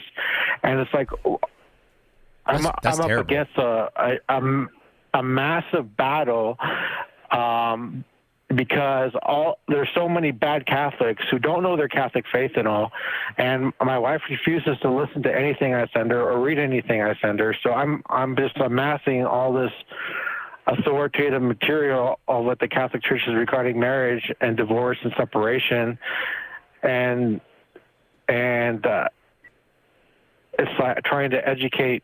I spoke with a priest who in a very important position in the Archdiocese regarding marriages, and he didn't even understand that the man is the head of the family and has authority over his wife. He says, oh, they're equal. And I'm like, yes, they're equal in dignity, but not in authority. Right. And the church is very abundantly clear that the woman is supposed to submit to her husband in all things that are not sinful. So that's troubling that nobody's offering or asking those resources. So you don't know the story about my folks because I haven't really brought it up before. But my parents separated for about 8 years, and kind of as I understood it, I was grown up. I was in my 20s and maybe my early 30s at the time. So I was in my 20s.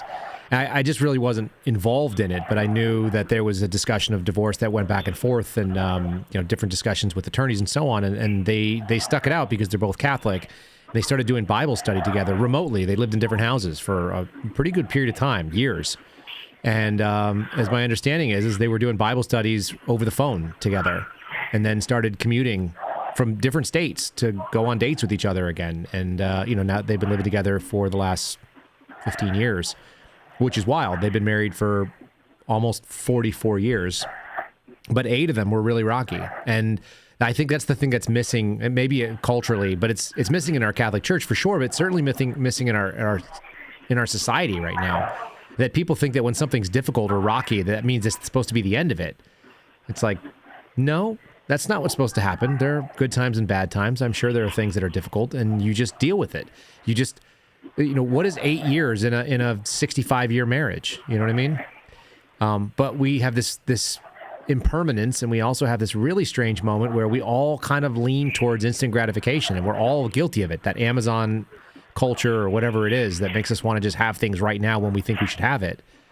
A lot of things don't work that way, and it seems like people used to know that a long time ago. My grandparents were married up until the point they died. My grandmother's 95. She didn't remarry when my grandfather died. They were both in their 80s when that happened. So they were married for whatever it was, 60 or 75 years. And I'm pretty sure some of it was really bad and really rough. And there wasn't any other option because nobody in society would tell you to just divorce or leave. And I don't think they were worse off for it, to be honest. I think the society was better off. That's a hard time you're going through. I'm really sorry to hear that. I truly am. I hope there's an intervention there, that something kind of steps in, and I hope that God kind of touches your wife's heart. Because that's really, it sounds troubling. I'm having very many masses said for her, and I'm making minor pilgrimages and praying my 15-decade rosary, trying to make it a daily habit, but I still slip up and not get it working in. And it's just interesting to me because people are so quick to think that they know something when they don't actually know anything about a subject. Mm-hmm. And to me, it's just really fascinating because my wife is educated. She almost got her PhD. She just needed to take a French class and finish her dissertation, and she would have had her PhD. Sure. But she sacrificed that to start a family with me, and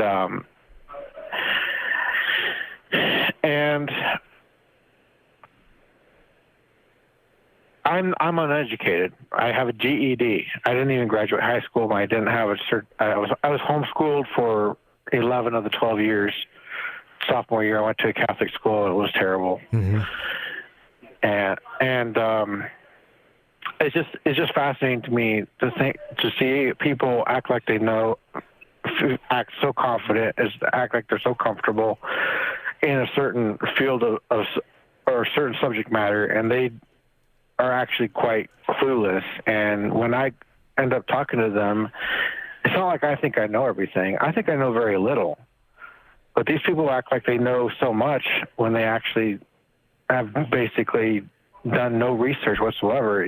People don't understand that you have to read more than just one or a handful of books to have even so much of a basic knowledge of a certain subject matter.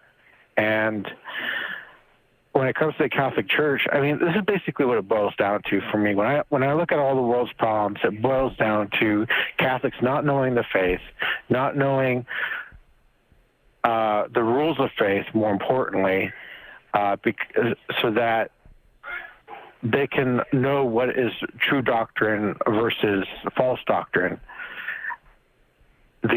So the rules of faith are like the standard and the measure by which we know what is true and what is not true, what is part of the deposit of faith and what is not part of the deposit of faith. Mm-hmm. And nothing can be added or subtracted from the deposit of faith, which consists of all Catholic doctrines.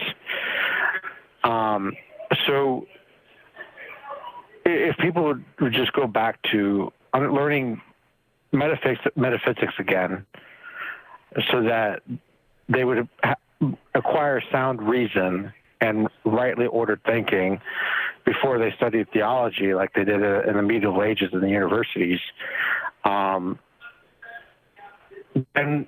the Catholic Church would be far more effective in its ability to evangelize and refute all these errant ideas running through all society of the world. I don't disagree with you. I guess I'm just listening to it, and I'm going to play a little devil's advocate with you, because I've heard you kind of diagnose. I've heard you diagnose a couple of people's issues. It sounded like, and not as an attack, but as a way to kind of reflect it back in.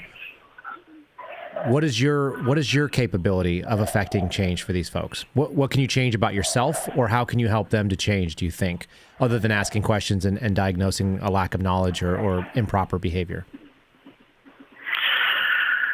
Well, for me, I'm not an effective communicator because I'm not as virtuous as I am. So the first thing I need to work on myself is just acquiring virtue, and just acquiring better social skills too. Because I grew up in a household that was incredibly dysfunctional. Both of my parents were extremely dysfunctional, and they have always been so out of touch with reality. And it really affected me profoundly, and I've had a hard time, just being normal, I guess.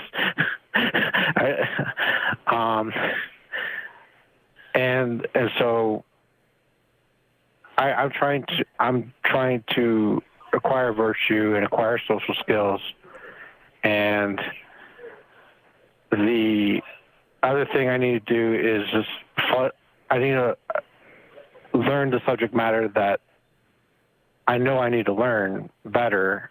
It's just hard for me to find the time to devote study to it now, being a trucker and running. Sure. Pretty hard. I'll throw this in. I'm not a therapist by any means, and there was a joke about whether we're doing Dr. Phil here, but I think genuine human interest is always something that's worth exploring. And I think there's something to be said that whenever I'm trying to force my way to the solution, right? It doesn't matter whether I'm trying to do it with muscle or I'm trying to do it with brain muscle and time and energy, that I'm focusing in and I'm attempting to solve the problem in my own way. And it's very interesting because you're bringing this in a faith context. Almost every time that I've done that, I've been unsuccessful. And I don't have a ton of years on you, so I don't have like some deep wisdom to share with you in any way. But my personal experience was the more that I tried to make something happen, usually the less successful I was. And so oftentimes the humility, which is really, really, really hard to do. My dad is much better at reminding me to do it than I am at doing it. Let's say that. But the thing that we do is remember that it's not about what our will is.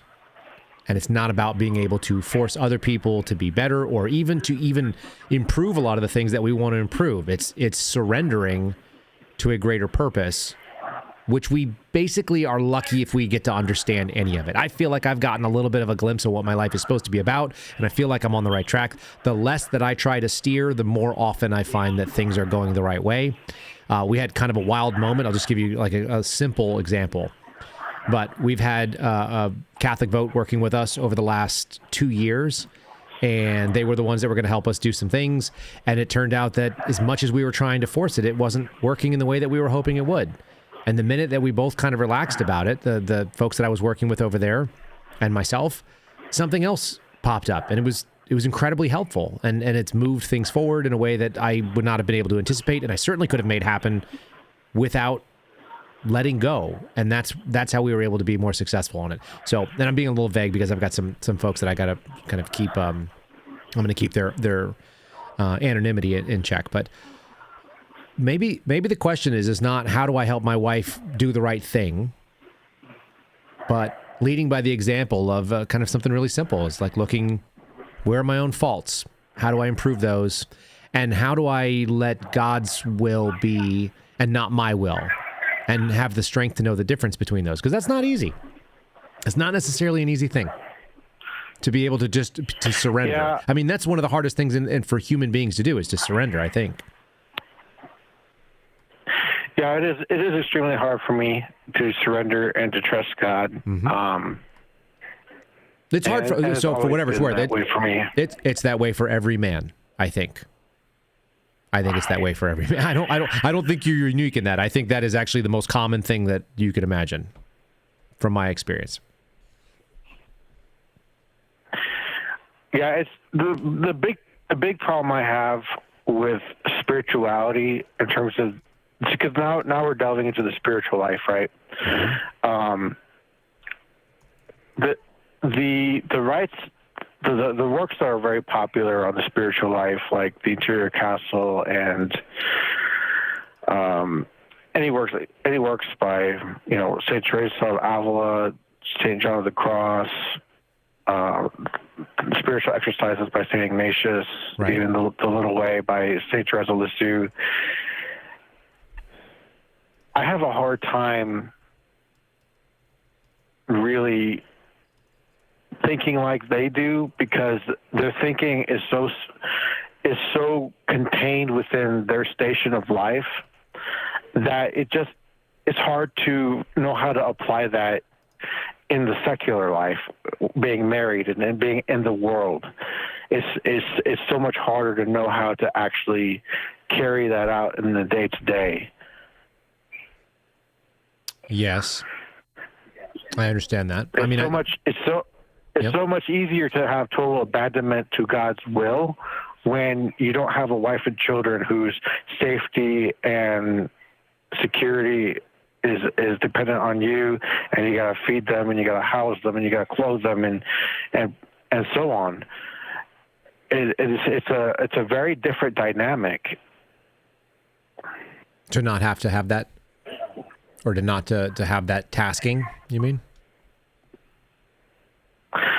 Yeah, I would argue that it's a lot easier for a celibate in the religious life or in the clerical station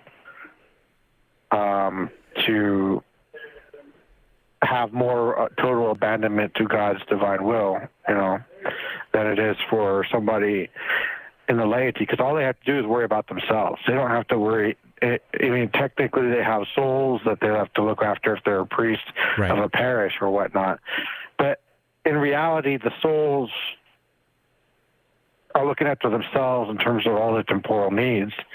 And it's a lot easier for a celibate not to have to worry about these things. I know about the flowers of the field and the birds of the air, and how God takes care of them. But at the same time, history is fraught with all kinds of atrocities. How many millions of people have been starved to death, and how many people have been wiped off the face of the earth. Yeah. I would argue that the celibate ordained life, it looks more difficult to me from where I sit. Maybe it's just personal perspective, but without the burden, if you will, without the challenge of being a husband and a father, it would be far more difficult for me. That's me personally. And maybe that's something that will grow on you. Maybe that's something that you will never think that's certainly possible.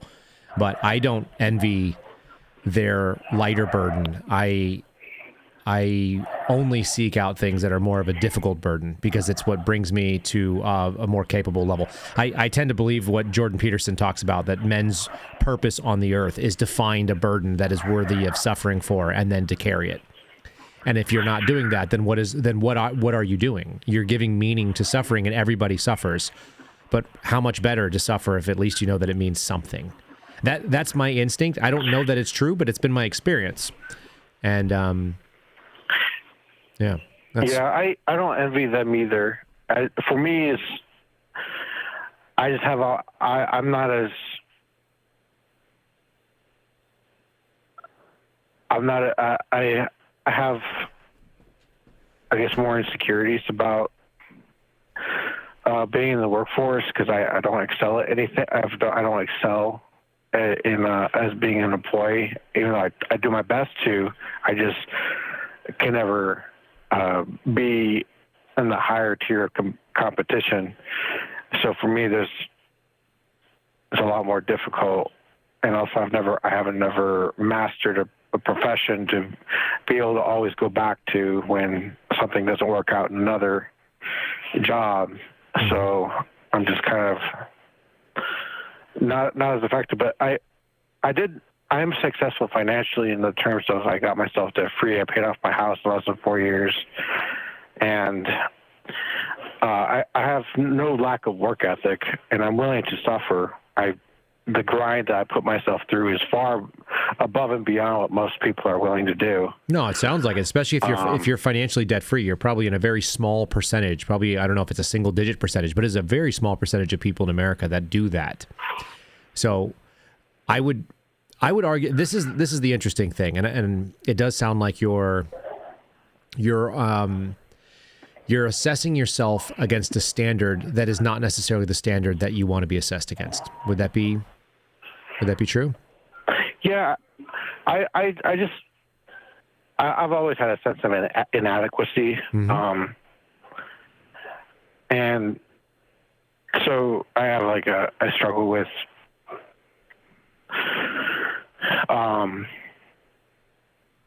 I just struggle learning professions.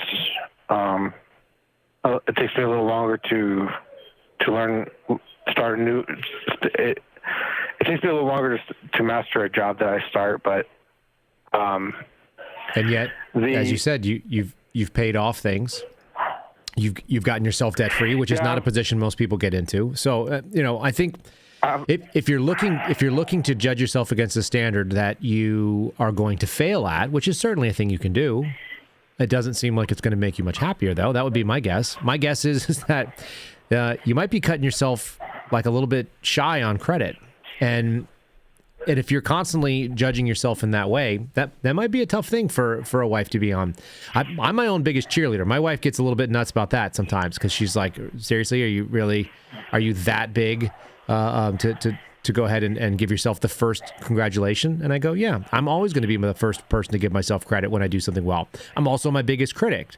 You can be both, but if you're only one, then you're going to be out of balance and you'll be disappointed. I mean, I'm a pessimist, but I'm also happy when I'm wrong and that the world is better than I thought it was. And if you only see the negativity of it. I have a friend I used to call Eeyore, like like Winnie the Pooh. You remember that guy? The donkey? Yeah, and I'm not an Eeyore, but... Well, but it's a thing that people, even if you have that Eeyore kind of instinct inside, it drags you. I mean, it'll always drag you down. So sometimes we've got to know that we don't have to win all the battles, and we certainly don't have to win on somebody else's scale. If you were to look at what you just explained to me, and we don't know each other, so I don't know all of the details of it, but if you're telling me you're living debt-free and you make enough to feed your family, that puts you in a very small percentage of successful people, and there are plenty of people who may be high IQ or be very quick at learning a trade that have so much debt they're about to have their BMW repoed from them. So just the good things about me. The good things about me is that I can do just about anything for myself. I'm rewiring my own house. I already replumbed my own house. I fixed my own cars. I've saved myself and my wife tens of thousands of dollars. Mm-hmm. And so that already, to me, it's like, okay, I could be a guy that makes $100,000 a year, but can't do anything for himself, or doesn't want to do anything for himself, or has to spend a bunch of that money on someone doing all the things that you know how to do. At the end of the day, some of my favorite people don't make a ton of money. I don't think money is a good arbiter of success. It's certainly not a good metric, I don't think. But happiness is, and if you don't have happiness, then that's a much bigger deal than whether or not you have money or whether or not you can do things. If you're miserable all the time, then nobody wants that, and nobody wants that for you, I imagine. So, we're obviously not going to be able to solve all the problems of the world, and we certainly can't solve all the problems in any man's heart. But having heard what I heard today, two things are the things that I take away. And you can do whatever you want with this. This is, free advice, so it's probably worth what you paid for it. But thing number one, I might give myself a little bit more credit and look for the things that I can be proud of and the scale that I can actually be victorious on, because we all have them. There are things that I'm very good at, and there's things that I'm not very good at, and I'm sure you're exactly the same way. So acknowledge the things to yourself that you're good at. And then the second thing is, because a lot of the stuff that I heard early on when you were talking, it was externalizing the problem. It was showing who the people were that were to blame. And we've got Lori sitting in our chat right now who brought something up about, how come the man hasn't come to be her life or whatever else was going on. And I just said, it's always you. The problem is, and the solution is, as much as anything else, it's always you. It's going to be, there's the only thing in the world you can control is yourself. And so it may be letting go of the wheel and letting God steer for a little bit and put you to where you believe, that really, it's a real test. And I'm telling you, man, because I've taken that leap. I walked off and sold a house and didn't know where my family was going to live. That same night, I didn't know where we were going to go. And it's a big deal. And it's terrifying for a man who has children and has someone that they're responsible for.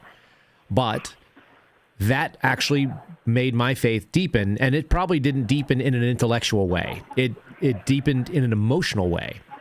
And so you can't teach it. You can't give it to anybody. But what you can do is you can try to experience it and then live it, and other people see it.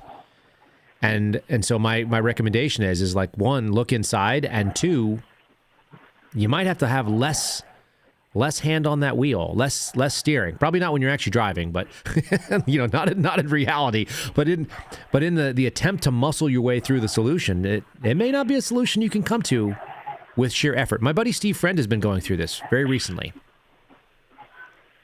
He's been trying to find it. He's been hustling as hard as a man can hustle. And sometimes that's the opposite of the answer. Sometimes it has to be quiet. My dad used to call it finding the little voice, just being still and silent, and let the Spirit speak to you, and put you where you need to be that you didn't know because you were too busy looking. You missed the thing that was supposed to be there if you had just been quiet enough to hear it. So that may be an important thing. So it's a long chat difference from the banana hammock conversation that was on here a moment ago. But I don't think it's actually different. This is kind of the fun thing about our audience, and I appreciate you being part of it, is that we can take some different pieces. Do what you will with that. That's free advice, like I said, so it's worth exactly that. Okay. Yeah, it's just... Yeah, I know that I need to work on trusting God more and all that. And I don't know... I know I do have a pretty solid understanding that there's nothing I can do in terms of my own personal efforts to save my marriage. She's quite hell-bent and determined on making the divorce happen and never reconciling with me again. Stranger things have happened than people's having their heart turned. So that's I'm sure you got people in the chat here that are praying for you as well. I'm praying that your wife's heart turns, because there's nothing. I've never seen anybody that I was really glad that they got divorced, no matter how it's a tragedy, especially for kids. But yeah, I have 4 young ones. Yeah, that's brutal. Oldest 7. Absolutely brutal. And it's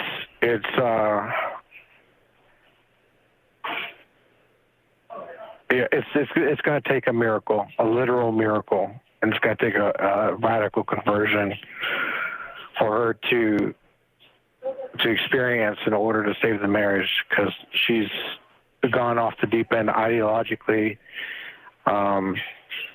and embraced all kinds of facets of feminism. Yeah, but all those things that you're saying, you're saying it again, and all of those things that may be true, and that diagnostically that may be accurate, and yet at the same time, you can't control that, right? And that's the hardest thing for anybody to do, is just realize it's like, look, I can't control it. There's only some things that are within my power as a man, and this is not one of them. So you can only work on the things inside yourself. This is old country wisdom. It's real simple stuff, it turns out, in that way. There's only so much we can affect, and so isn't that the peace prayer that St. Francis had, right? It's just let us know the things that we can change and the things we can't, and give us the peace to do the ones that we've got to get involved in. We can't get involved in all the battles, because we can't win all the battles, because we are not even on that battlefield, and you're certainly not going to be in, your wife's heart or her mind. You got to let her do it. So you work on you. Work on our own planks, as it were, and let her deal with the speck of whatever size she's got to deal with, which is really, really hard as a man to not struggle and try to solve a problem like that. You got people in the chat right now that they're all going to say a prayer for you tonight. I'm sure of that, quite sure. And don't. Thank you very much, Kyle. Yeah, bud. Thanks for calling in. It was a nice chatting with you. I really do wish you luck, and I'll say a prayer for you tonight too when I close my eyes. All right. Thank you very much. Yes, sir. Have a good night. You too.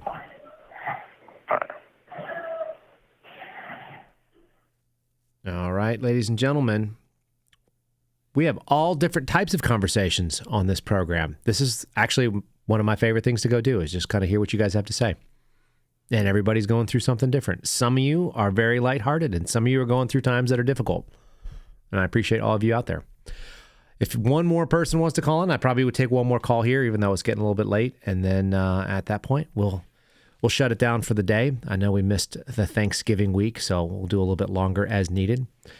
But also, probably some of you don't want to go and follow the heels on that, and that's okay too. I did queue a video up that I wanted to share with you guys. I got to figure out if I can find it. Which one did I do it on, do you think? It was a very goofy video that I had put up for, I think it was this. I had it as a palate cleanser, but I could never find a time when it would play. And we were talking about sort of difficulties and finances and so on. And so let me see if I can find it real quick. No, that's the horrible people that were dancing. I don't want that. Remember! Okay, here it is. It's really loud too, so stand by. Okay, you're going to get yelled at by Skeletor. Are you guys ready? Here's the video. I don't know if this is true because I didn't check the math, the numbers on inflation, but things are different than they were when I was younger and probably when most of you were younger. So maybe you were old enough to remember making this kind of money and it meaning so much more. But here's kind of a meme brought to life about making money in finances, since we kind of talked about that just a little bit. Here you go. Remember, you have to make $246,000 in 2024 to afford the same lifestyle as your parents who made $80,000 in 1990. Until we meet again! What do you think? Is that real? Is that the numbers? That sounds really goofy. You need to make 200 and what is it? 284,000? Was it 284 or 254? I'll play it one more time.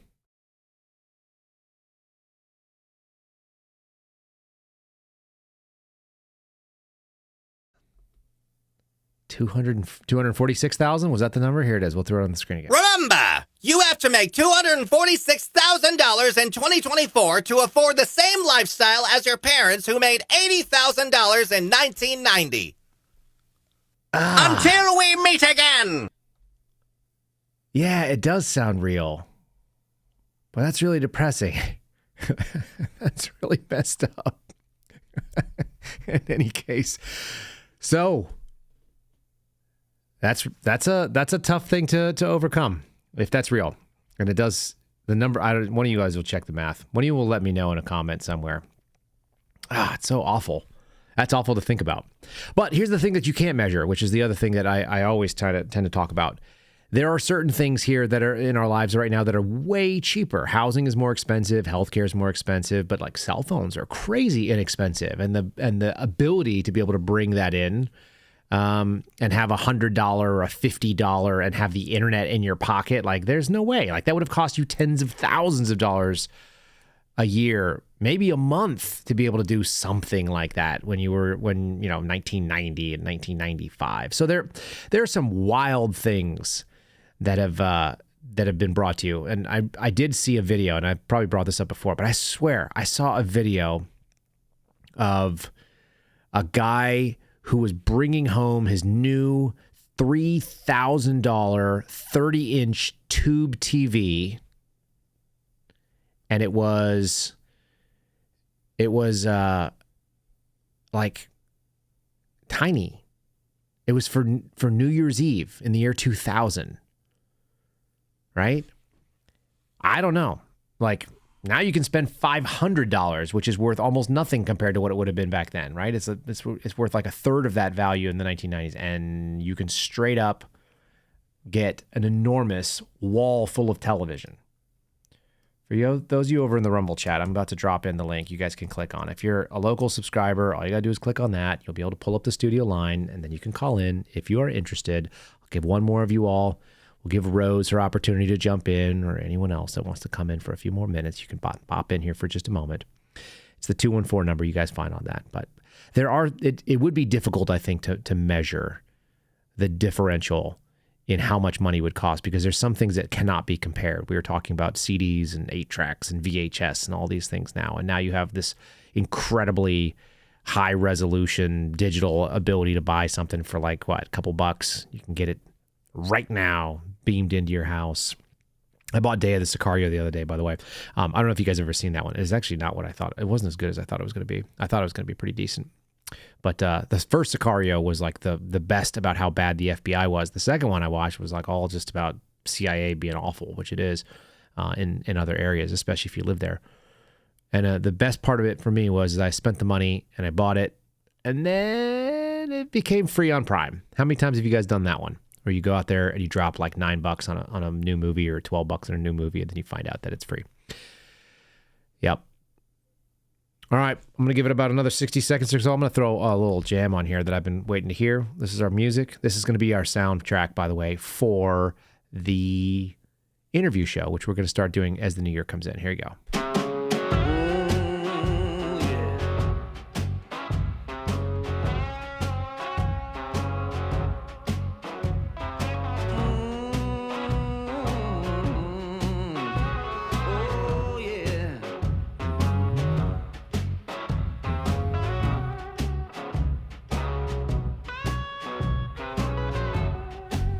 What's fun is that everybody can see the Rumble chat and you guys going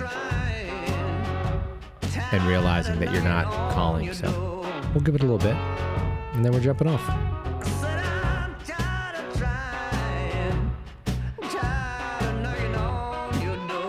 I really like this blues.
Yep. That sounds like that's the end, y'all. I had fun. I appreciate all of you that called in. I appreciate all you that listened. I appreciate all you that participated sitting here in the chat. That's a good song, isn't it? That's the new one I just grabbed. I grabbed the instrumental version of it for the intro to our interview program, which I've been spending some time putting together. It's going to be fun. Actually, I think I might be able to show you guys. Oh, no, it's dark over there. You're not going to be able to see it. Camera's off on the interview set, but we got that thing set up too. We'll do it again tomorrow morning. I think we're going to bring on Steve and dose him out like once every month and make it a little bit more special, the Friendly Fridays. You guys let me know in the comments on this video, and I'll take a look at it. And let me know over on Locals if you like. If you want, maybe I'll put a poll up. You guys want to do a poll? We'll do a poll for Friendly Fridays. I know Steve will do them, but I feel like I'm burdening him by bringing him on once every week, and maybe we just do it once every month and get all the Steve friend that I can handle. Anyway, I'll put the poll up. You guys, the people will speak, and then we'll still ask Steve very nicely and politely and see if he wants to do it. But it sounds like he wants to do it tomorrow, or he's at least available to it. So hard to say no to my buddy. And also, all of you who've been watching the AMRAD podcast directly after us, I'm going to put up a little poll about that too over on Local. So we'll make that publicly available. You don't have to be a paid subscriber. Anybody can do it, any of the members. Thanks so much, y'all. Have a lovely night. I look forward to seeing you first thing in the morning. Let's do a jam.